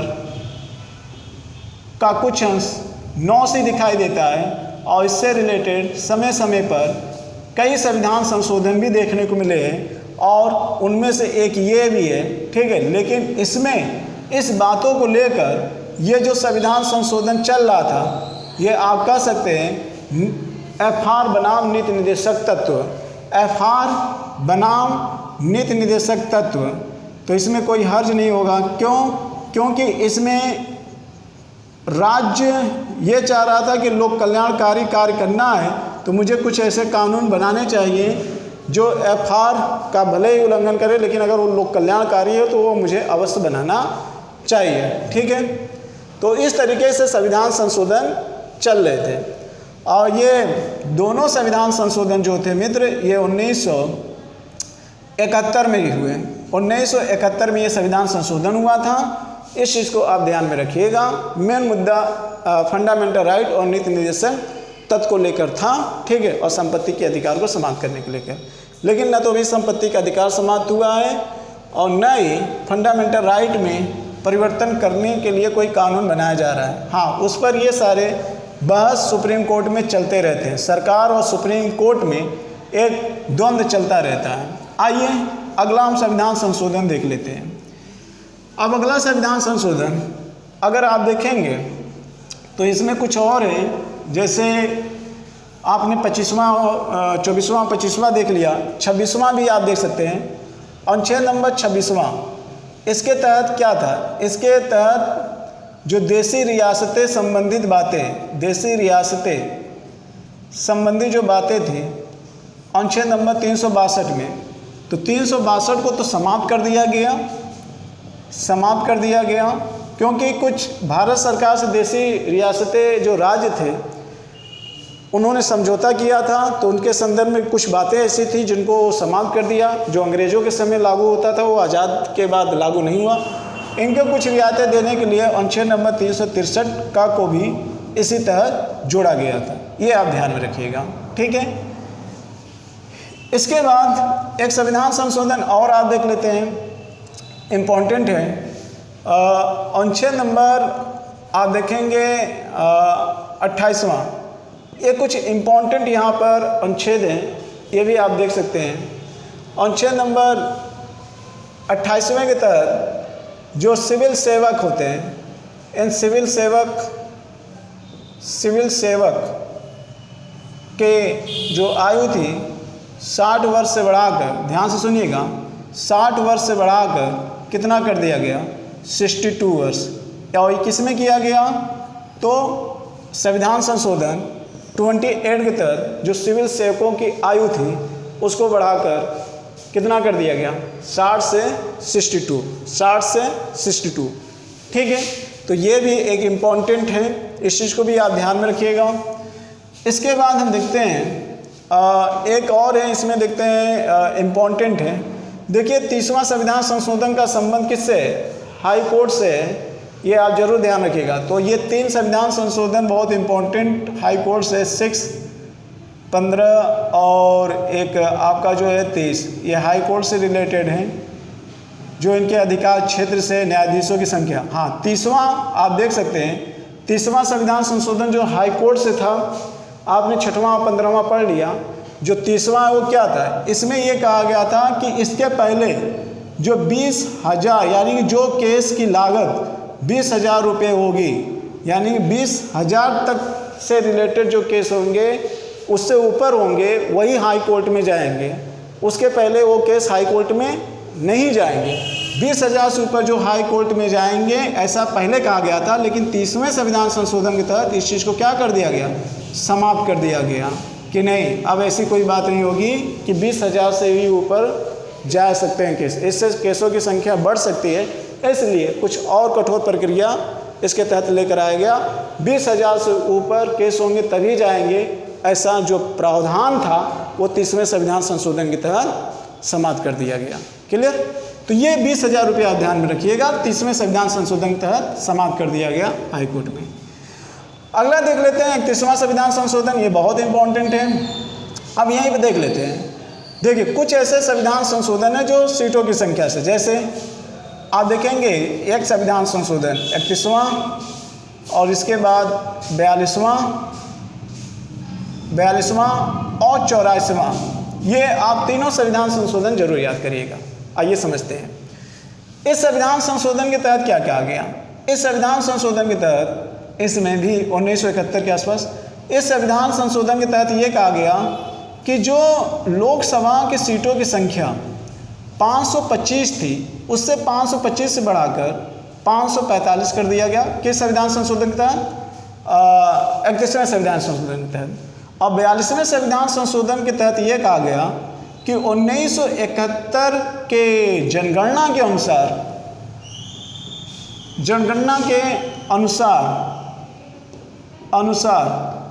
जो सीट हैं वही सीट कब तक बरकरार होनी चाहिए, तो वही सीट 2001 तक बरकरार होनी चाहिए। कब तक बरकरार होनी चाहिए, 2001 तक बरकरार होनी चाहिए। आगे चलकर 84वां संविधान संशोधन आता है 2001 में ही, और यहाँ पर ये उपबंध कर दिया गया कि 1971 की जनगणना के अनुसार जो संख्या लोकसभा या सांसद के सीटों के लिए बताई गई थी, वही संख्या अब कब तक बनी रहेगी, 2026 तक बनी रहेगी। कब तक बनी रहेगी, 2026 तक बनी रहेगी। क्लियर।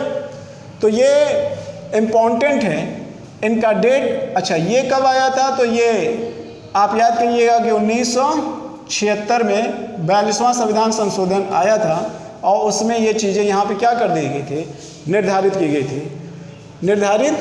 गई थी। क्लियर। तो मैं उम्मीद करता हूँ कि ये चीज़ें आपको क्लियर हो गई होगी। इसके बाद देख लेते हैं नेक्स्ट संविधान संशोधन। तो नेक्स्ट 33वां संविधान संशोधन इम्पॉर्टेंट है, 32वां उतना ज़्यादा नहीं है। 33वें संविधान संशोधन के तहत अगर देखेंगे तो इस संविधान संशोधन के तहत होता क्या था कि पहले लोकसभा या कोई भी सांसद सदस्य आसानी से किसी दूसरे पार्टी में सम्मिलित हो जाता था, लेकिन यहाँ पर ये कह दिया गया किसी सांसद सदस्य को बलपूर्वक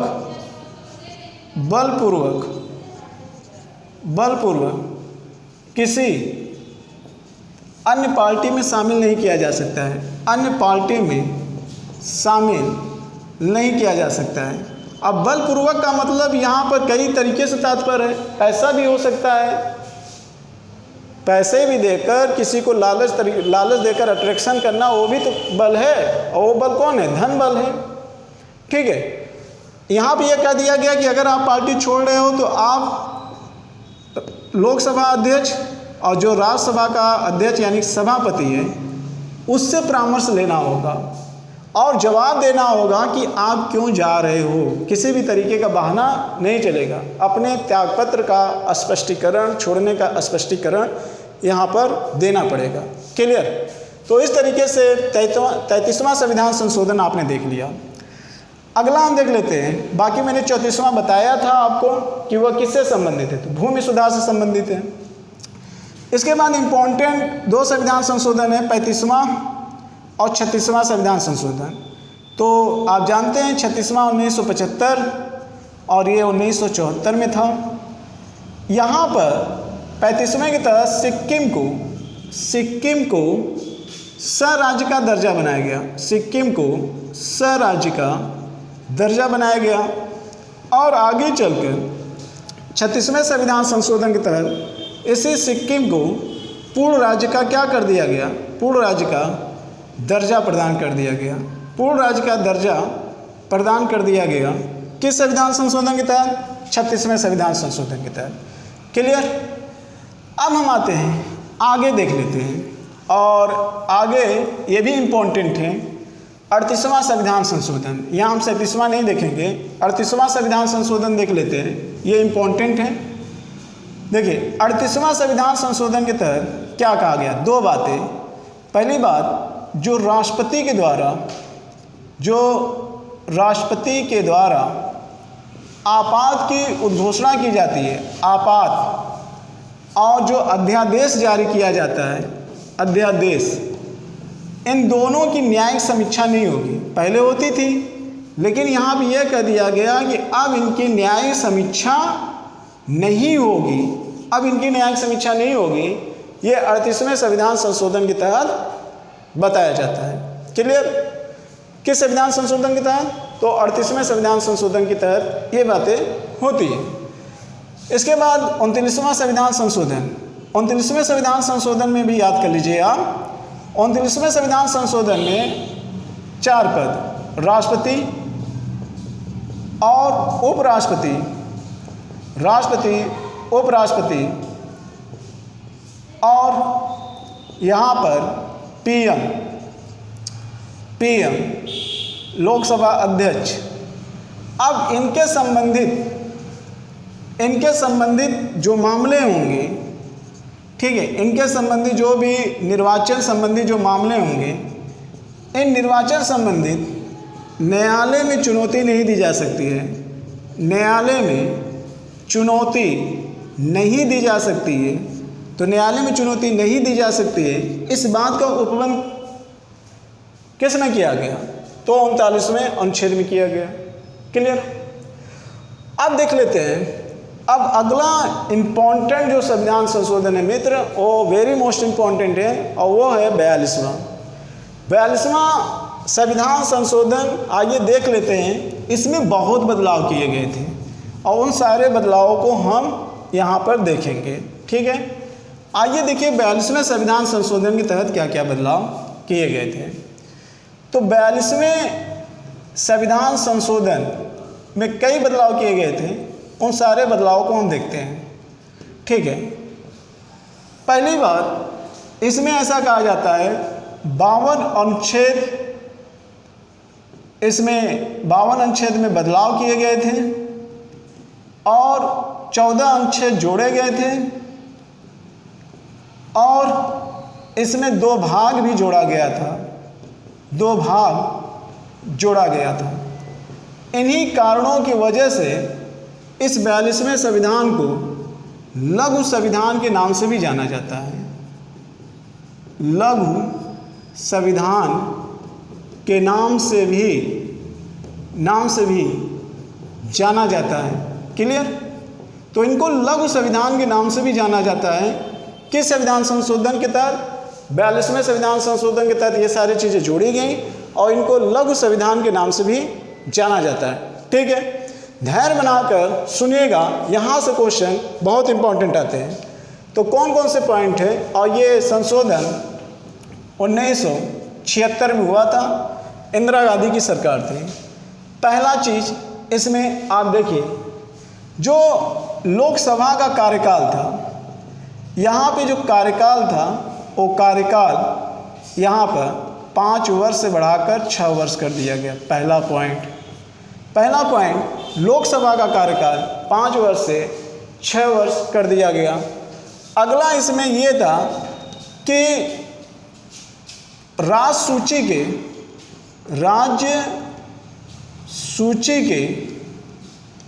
के 5 विषयों का क्या कर दिया गया? 5 विषयों का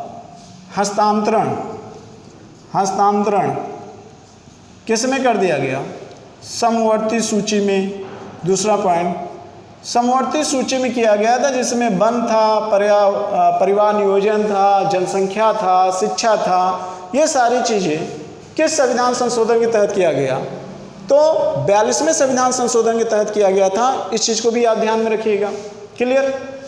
अब आते हैं मित्र, तीसरा पॉइंट इसमें जो है वो भी इम्पोर्टेंट है। इसमें ये कहा गया कि राष्ट्रपति मंत्रिपरिषद के सलाह को मानने के लिए बाध्य होगा। मंत्रिपरिषद के सलाह को मानने के लिए बाध्य होगा। और कौन बाध्य होगा? राष्ट्रपति बाध्य होगा। यह भी पॉइंट याद करिएगा। क्लियर?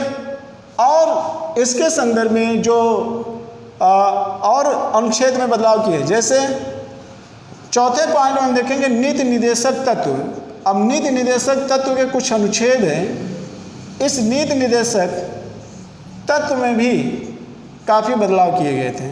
और वो कौन कौन हैं? जैसे अनुच्छेद नंबर 39 का में बदलाव किया गया, अनुच्छेद नंबर 43 का जोड़ा गया और इसके बाद अनुच्छेद नंबर 48 का जोड़ा गया।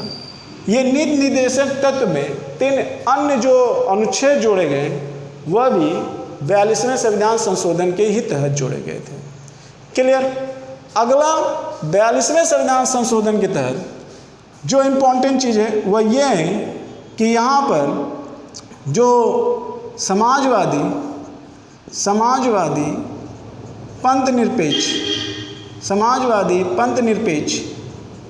पंथ निरपेक्ष और अखंडता, तो ये शब्द भी किस संविधान संशोधन के तहत जोड़े गए? तो 42वें संविधान संशोधन के तहत जोड़े गए। इसके अलावा जब हम भाग की बात करते हैं तो भाग 4 का अनुच्छेद 51 का और इसके तहत मूल कर्तव्य को जोड़ा गया था। ये आपको पता होना चाहिए। और ये जो मैं आपको लिखवाया हूँ अनुच्छेद, ये मैं पढ़ाया हूँ, आप जाकर देख लीजिएगा। और इसके बाद भाग 14 का और अनुच्छेद नंबर 323 का के तहत प्रावधान किया गया है। ठीक है, 23 का जिसमें न्यायाधिकरण है वो भी इसी 42वें संविधान संशोधन के तहत जोड़ा गया है। क्लियर? और इसके अलावा जो लोकसभा का कोरम होता है, यानी कि संसद की गणपूर्ति, इसके द्वारा सबसे बेकार काम यही था कि जो संसद की गणपूर्ति थी किसी विधेयक को पास करने के लिए या बैठक के लिए, उस संसद की गणपूर्ति को भी क्या कर दिया गया? को समाप्त कर दिया गया। तो गणपूर्ति को भी यहाँ पर क्या कर दिया गया? समाप्त कर दिया गया।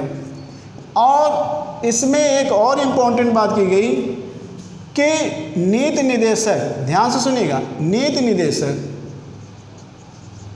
तत्वों के पालन करने के लिए, नीति निर्देशक तत्वों को लागू करवाने के लिए, ऐसे लिखेगा, लागू करवाने के लिए संसद एफआर के संपूर्ण भाग में परिवर्तन कर सकती है, संपूर्ण भाग में परिवर्तन कर सकती है। ये भी बातें किस में कही गई थी? तो ये भी बातें ध्यान रखिएगा, ये 42वें संविधान संशोधन में ही कही गई थी। क्लियर?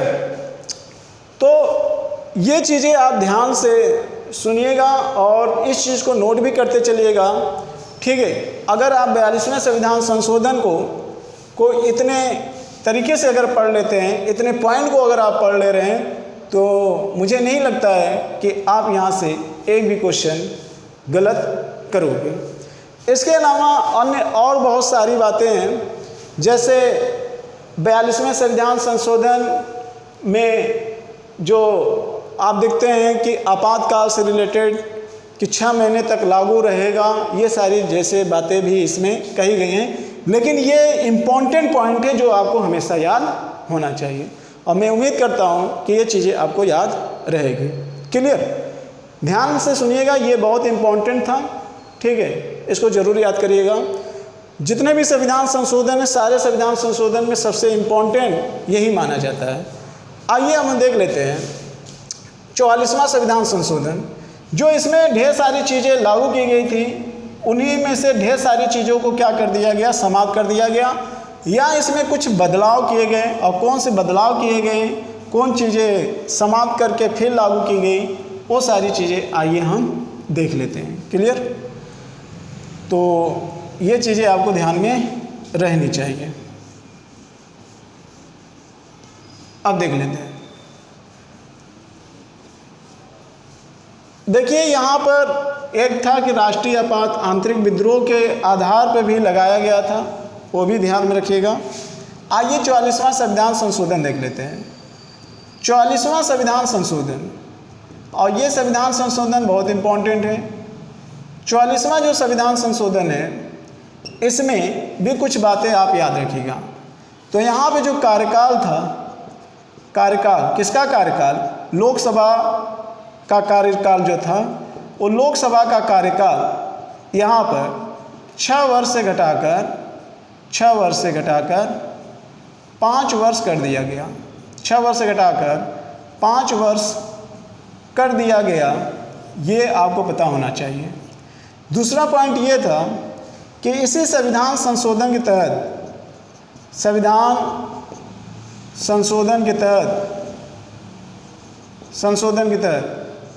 संपत्ति के अधिकार को समाप्त कर दिया गया। संपत्ति के अधिकार को एफआर से हटा दिया गया, यानी कि फंडामेंटल राइट्स से हटाया गया। और एक अनुच्छेद था इसके अलावा अनुच्छेद नंबर 19 एफ को क्या कर दिया गया? समाप्त कर दिया गया। 19 एफ को समाप्त कर दिया गया, और संपत्ति के अधिकार को एफआर से हटाकर संविधान के 12वें भाग अनुच्छेद नंबर 300 का में रखा गया। क्लियर? तो ये ध्यान रखिएगा। अगला इसमें ये कि जो गणपूर्ति का कोरम की समाप्त करने की बात की, वो गणपूर्ति को पूर्व अवस्था में लाया गया। पूर्व अवस्था में लाने का मतलब कि 1/10 जब तक संसद की बैठक तब तक नहीं हो सकती, संसद सत्र तब तक नहीं चल सकता जब तक कुल संसद सदस्यों की संख्या का 1/10 सदस्य संसद भवन में उपस्थित नहीं होते हैं, तब तक संसद सत्र नहीं चल सकता है। क्लियर? और ना ही कोई विधेयक पास हो सकता है। तो वो पहले तो समाप्त कर दिया गया था, लेकिन पूर्व अवस्था में फिर ला दिया गया था। दूसरी चीज़ यहाँ पे ये कहा गया, राष्ट्रपति मंत्रिपरिषद के दिए हुए सलाह को मानने के लिए बाध्य नहीं होगा। दिए हुए सलाह को मानने के लिए बाध्य नहीं होगा। ध्यान से सुनिएगा, बाध्य नहीं होगा। लेकिन यदि मंत्रिपरिषद पुनर्विचार करके वापस कर दिया, भेज दिया किसके पास? राष्ट्रपति को, तो राष्ट्रपति मानने के लिए बाध्य होगा। भेज दिया तो राष्ट्रपति मानने के लिए क्या होगा? राष्ट्रपति मानने के लिए बाध्य होगा। ये बात किस संविधान संशोधन में कही गई? ये बात 44वें संविधान संशोधन के तहत कही गई। किस संविधान संशोधन के तहत? 44वें संविधान संशोधन के तहत की गई। ये ध्यान में रखिएगा। क्लियर? इसके अलावा एक निर्देशक तत्व का अनुच्छेद है 38ख। इस 38ख को भी 44वें संविधान संशोधन के तहत जोड़ा गया था। तो इस तरीके से 44वें संविधान संशोधन के भी माध्यम से वो ढेर सारे बदलाव किए गए थे। लेकिन इसमें जो बदलाव किए गए थे वो 42वें संविधान में जो चीज़ें लागू की गई थी उसको प्रभाव को कम करने के लिए या तो चीज़ों को में समाप्त किया गया या कुछ चीज़ों में क्या किया गया? बदलाव किया गया। जैसे कि यहाँ पर राष्ट्रपति को ये अधिकार दे दिया गया कि मंत्रिपरिषद के द्वारा दिए गए किसी की भी सलाह को पुनर्विचार करने के लिए वापस भेज सकता है। लेकिन 42वें संविधान संशोधन में उसी चीज़ को मानने के लिए वहाँ पे क्या कहा गया था? बाध्य किया गया था। क्लियर? तो इस तरीके से 44वां संविधान संशोधन आपने देखा, संक्षेप में देखा, लेकिन जो इम्पोर्टेंट चीज़ें थी वो आपने यहाँ वो सारी चीज़ें पढ़ी। ठीक है, अब आते हैं हम आगे। जो इम्पोर्टेंट संविधान संशोधन है, जैसे कुछ 52वां संविधान संशोधन, तो 52वां संविधान संशोधन भी देखेंगे अभी आगे। 52वां संविधान संशोधन, तो 52वां संविधान संशोधन के साथ हम इसी साथ 52वां और 91 दोनों देख लेते हैं। ये दोनों संविधान संशोधन का संबंध राजनीतिक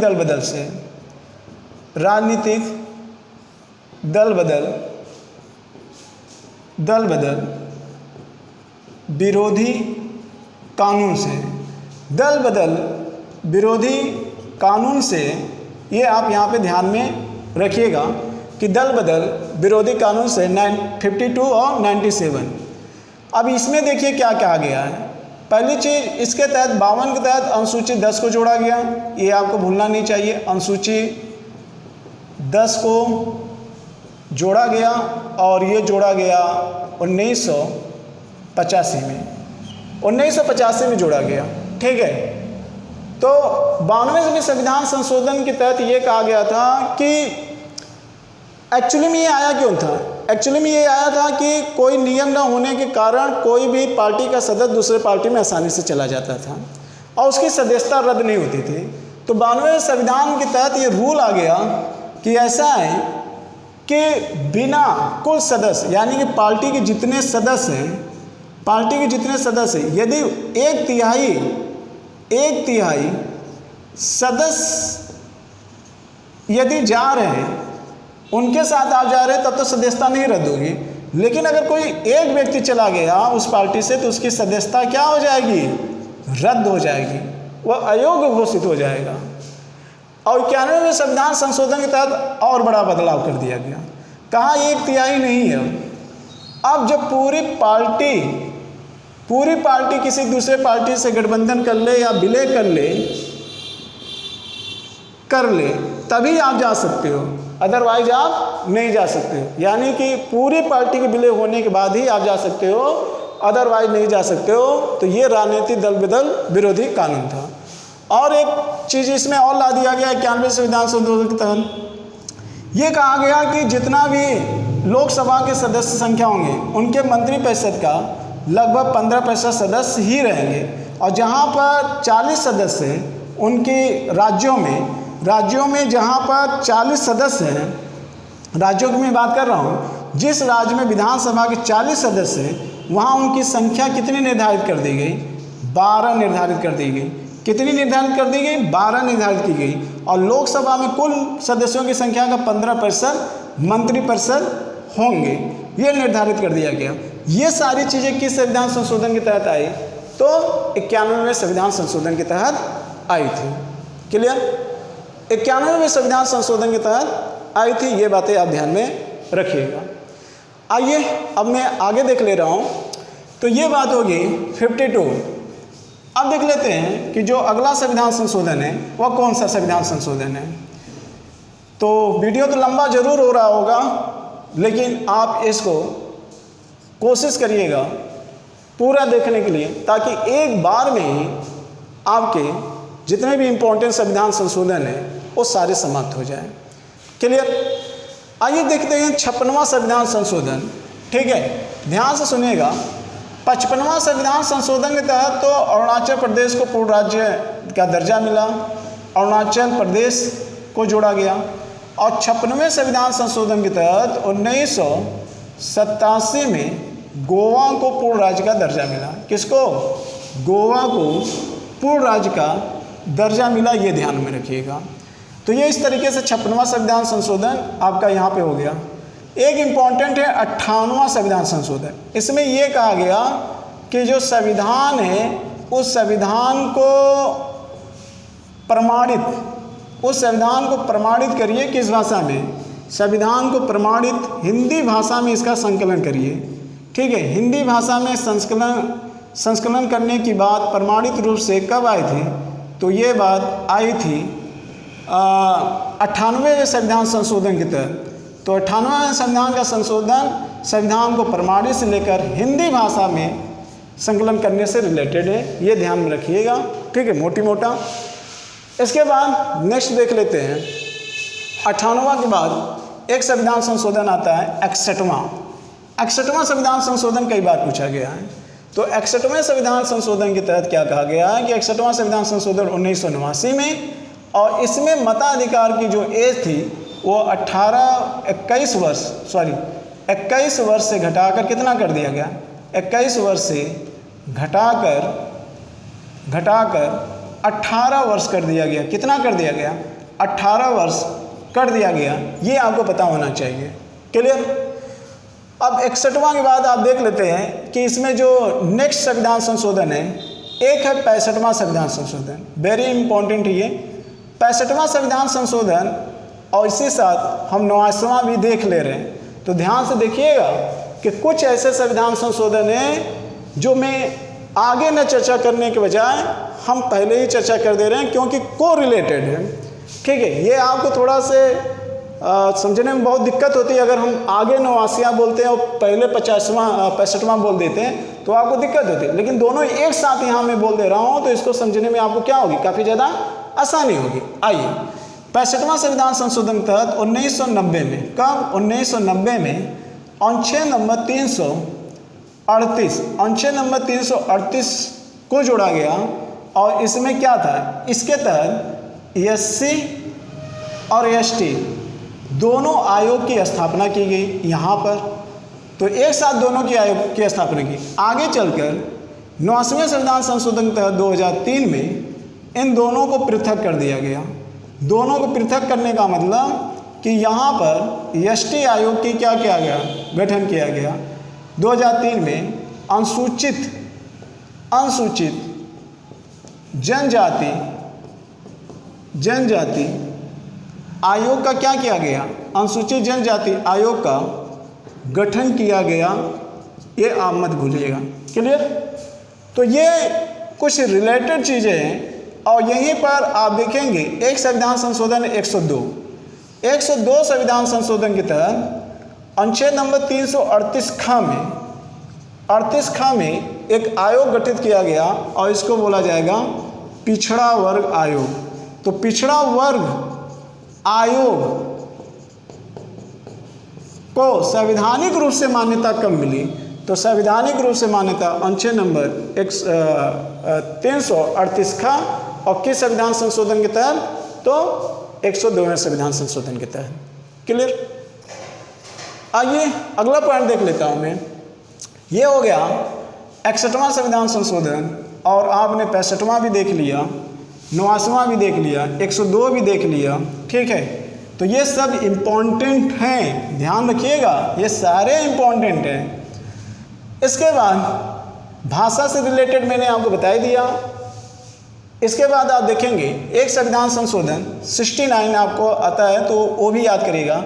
जब हम 69 को पढ़ते हैं तो ध्यान रखिएगा, इसी साथ हम 70 को भी पढ़ेंगे। 69 संविधान संशोधन के तहत, इसके तहत, अब इसके तहत क्या हुआ था?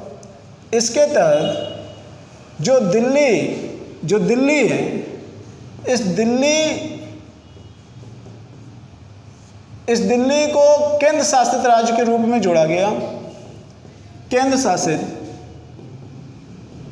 राज्य के रूप में तो जोड़ा ही गया था। सबसे बड़ी बात यह है कि यहाँ पर इस संविधान संशोधन के तहत विधानसभा व मंत्रिपरिषद का गठन किया गया था। तो किस संविधान संशोधन के तहत? 69 के तहत विधानसभा व मंत्रिपरिषद का गठन किया गया था। ठीक है, 69वें संविधान संशोधन के तहत। और 17वें संविधान संशोधन में क्या कर दिया गया? 17वें संविधान संशोधन को दिल्ली और पांडिचेरी, ध्यान से सुनिएगा, दिल्ली और पांडिचेरी को के विधानसभा के सदस्यों को राष्ट्रपति के निर्वाचन में, जी हाँ, राष्ट्रपति के निर्वाचन में क्या करने के लिए दिया गया? भाग लेने के लिए। ठीक है, किस 69 और 17वें संविधान संशोधन के तहत। क्लियर? तो आप यहां तक पहुंच चुके हैं, 69 और 17वां संविधान संशोधन। हिम्मत मत हारिएगा, ठीक है, ध्यानपूर्वक पढ़ने की कोशिश करिएगा। एक साथ अगर पढ़ लेंगे तो ये आपका कई चीज एक साथ में रिवाइज हो जाएगा। क्लियर? और ये बहुत ही इंपॉर्टेंट टॉपिक है, और एक ही साथ में पूरा संविधान संशोधन आपका यहाँ पर क्या हो रहा है? क्लियर हो रहा है। तो इस तरीके से आपने 70 देखा, बाकी इसके पहले 21वां और 71वां तो आपने देख ही लिया था, और 92 भी आपने देख लिया था, क्योंकि ये तीनों भाषा से हैं। अब इसके बाद 73वां संविधान संशोधन और 74वां संविधान संशोधन, ये इंपॉर्टेंट है। 73वां संविधान संशोधन याद कर लीजिएगा। इसके तहत अनुसूची नंबर 9 को जोड़ा गया, अनुसूची नंबर 9 को जोड़ा गया। ठीक है, और यहाँ पर आप जानते हैं अनुच्छेद नंबर 243, और इसमें ग्राम पंचायत को जोड़ा गया। ये क्वेश्चन कई बार पूछा गया। और ये संविधान संशोधन कब हुआ? दोनों 1992 में हुए थे, ध्यान रखना, दोनों 1992 में हुए थे। लेकिन 74वां संविधान लागू कब हुआ था? तो लागू ये 1994 में हुआ था, लागू ये 1994 में हुआ था। और ये जो लागू हुआ था ये 1993 लागू हुआ था। और इसका संबंध किससे है? नगर पालिका, इसका संबंध नगर पालिका से है। और ये अनुसूची 11 नहीं, ये अनुसूची नंबर ये 11 है, 9वीं नहीं है। और ये नगर पालिका जो है ये 12वीं अनुसूची है। नगर पालिका जो है ये 12वीं अनुसूची है। इस चीज़ को आप ध्यान में रखिएगा।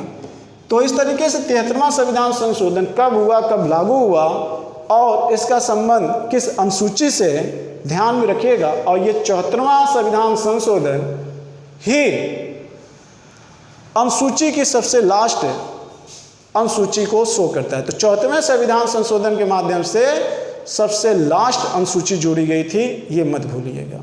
क्लियर? देखिए, कभी कभी मुझे याद हुआ भी क्वेश्चन गलत हो जाता है, इसलिए आप क्वेश्चन खुद से बनाने का प्रयास करो। ठीक है, एक ही प्रश्न से कई प्रश्न बना सकते हैं, एक ही प्रश्न में कई उत्तर छुपे होते हैं, बस ढूंढना आपको है। ठीक है, एक प्रश्न में कई उत्तर छुपे होते हैं। अब देखते हैं, यहाँ पर आगे देख लेते हैं। नेक्स्ट 75वां संविधान संशोधन।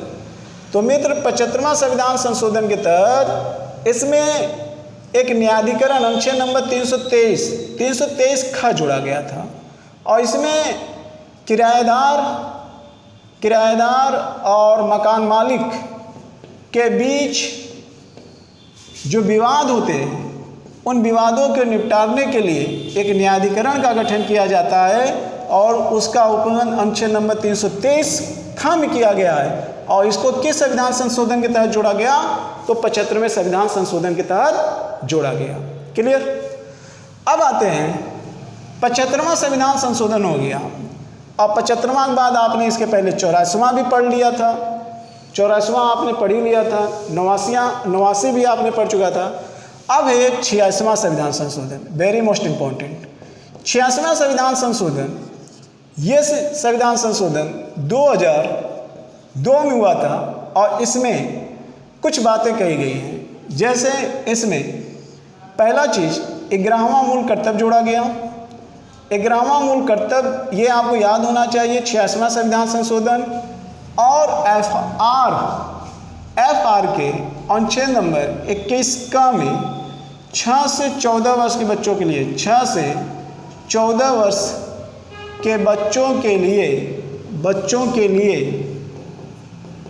क्या व्यवस्था किया गया? निःशुल्क व अनिवार्य शिक्षा का उपबंध किया गया। अनिवार्य शिक्षा का उपबंध किया गया किस संविधान संशोधन के तहत? तो 86वें संविधान संशोधन के तहत। ठीक है, अगला देख लेते हैं। एक 28वां संविधान संशोधन भी आया था और ये 28वां संविधान संशोधन का संबंध सेवा कर से रिलेटेड था और इस सेवा कर को किस सूची में शामिल किया गया था? तो संघ सूची में। किस सूची में? संघ सूची में शामिल किया गया था। ये बातें आपको याद रहनी चाहिए। ठीक है, 89वां आप पढ़ चुके थे, 91 आप पढ़ चुके थे। एक संविधान संशोधन मित्र और इम्पॉर्टेंट है जो आगे मुझे आते समय याद हो गया, 77, ये जरूर आप पढ़ लीजिएगा। 77 का संबंध अनुच्छेद नंबर 16(4) से, अनुच्छेद नंबर 16(4) से।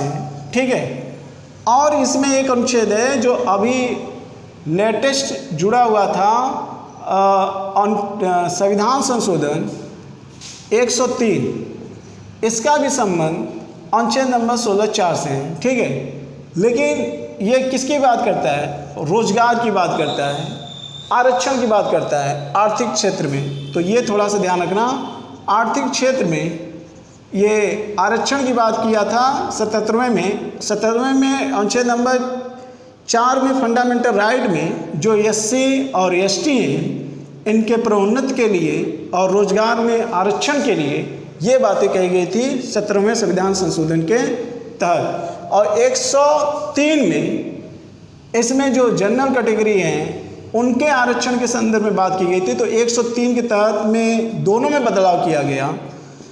इसमें 16(4) में बदलाव भी किया गया और इसमें 15(4) में भी बदलाव किया गया। ध्यान से सुनिएगा, 16(4) और 15(4) में संविधान संशोधन 103 के तहत बदलाव किया गया। और यहीं पर देखिए 93 संविधान संशोधन है, बहुत क्लियर करके पढ़िएगा। 93 संविधान संशोधन जो है ये किसके संदर्भ में? ये सामाजिक क्षेत्र में है, सामाजिक और शैक्षणिक, सामाजिक प्लस शैक्षणिक। अब यहाँ पे जो सामाजिक और शैक्षणिक संबंध में आरक्षण की बात की गई, ये आरक्षण की जो बात की गई वो किसके संदर्भ में बात की गई? एससी और एसटी और ओबीसी, इन तीनों की बात की गई मित्र, ध्यान से सुनिएगा। और 77 में किसकी बात की गई? आर्थिक रूप में एससी और एसटी की बात की गई। और 103 में देखेंगे तो यहाँ पर जनरल की भी बात की गई, जनरल कैटेगरी की बात की गई। और जनरल कैटेगरी को यहाँ पर 16(4) और 15(4) में भी सम्मिलित कर लिया गया। यानी कि जो 77 में यहाँ एससी और एसटी की बात की गई, 93 में 15(4) में जो आरक्षण की बात तीनों कैटेगरी की गई, यहाँ पर 10% आरक्षण के रूप में लाया गया। और ये बातें का संबंध रोजगार और सामाजिक और शैक्षणिक में यहाँ की गई और किसके लिए? जनरल के लिए। तो 103 का संबंध अप्रत्यक्ष रूप से कहीं ना कहीं 77 से, 93 से और अनुच्छेद नंबर 16(4) और 15(4) से जुड़ा हुआ है। अगर आपके दिमाग में इतनी बातें कॉन्सेप्चुअल चल रही होगी तब आप यहाँ से क्वेश्चन गलत नहीं कर सकते हो। क्लियर? इतनी बातें समझ गए? आइए आगे हम चलते हैं। देखिए, अब ये 93 संविधान संशोधन आपने देख लिया, 91वें संविधान संशोधन आपने देख लिया, 95वें संविधान संशोधन आपने देख लिया, तो बचा कौन? अब बचा है 100वां संविधान संशोधन। तो 100वां संविधान संशोधन भी देख लेते हैं।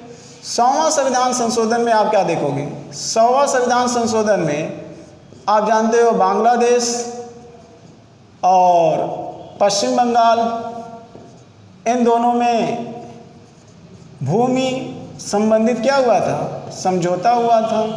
कुछ इनके क्षेत्र इनको हस्तांतरित किए गए, कुछ इनको हस्तांतरित किए गए। ये किस में था? और 101 में जो लेटेस्ट है वो जीएसटी है। 102 में जो था उसको मैंने पहले ही बता दिया, पिछड़ा वर्ग आयोग ये था। और 103 में जो था वो अभी मैंने बता दिया कि 10% आरक्षण को लेकर। और 104 जो संबंध है, ये चीज़ें जो मैंने शुरुआत में बताए थे, जब तकनीकी बता रहा था तो उसमें मैंने इसकी चर्चा की थी। तो 104 में क्या किया गया कि एससी और एसटी के आरक्षण को तो 10 वर्ष बढ़ा दिया गया। एससी और एसटी के आरक्षण को तो 10 वर्ष तो बढ़ा दिया गया, लेकिन यहाँ पर जो एंग्लो समुदाय के सदस्य थे मनोनीत करने की, उसकी अनिवार्यता को यहाँ पे क्या कर दिया गया? समाप्त कर दिया गया। उसकी अनिवार्यता को यहाँ पे क्या कर दिया गया? समाप्त कर दिया गया। ये वेरी मोस्ट इंपॉर्टेंट है। किस संविधान संशोधन के तहत? 104 संविधान संशोधन के तहत। तो 8वें से स्टार्ट हुआ था, 104 पे आकर एससी और एसटी में ये चीज़ें यहाँ पे पृथक हो गई।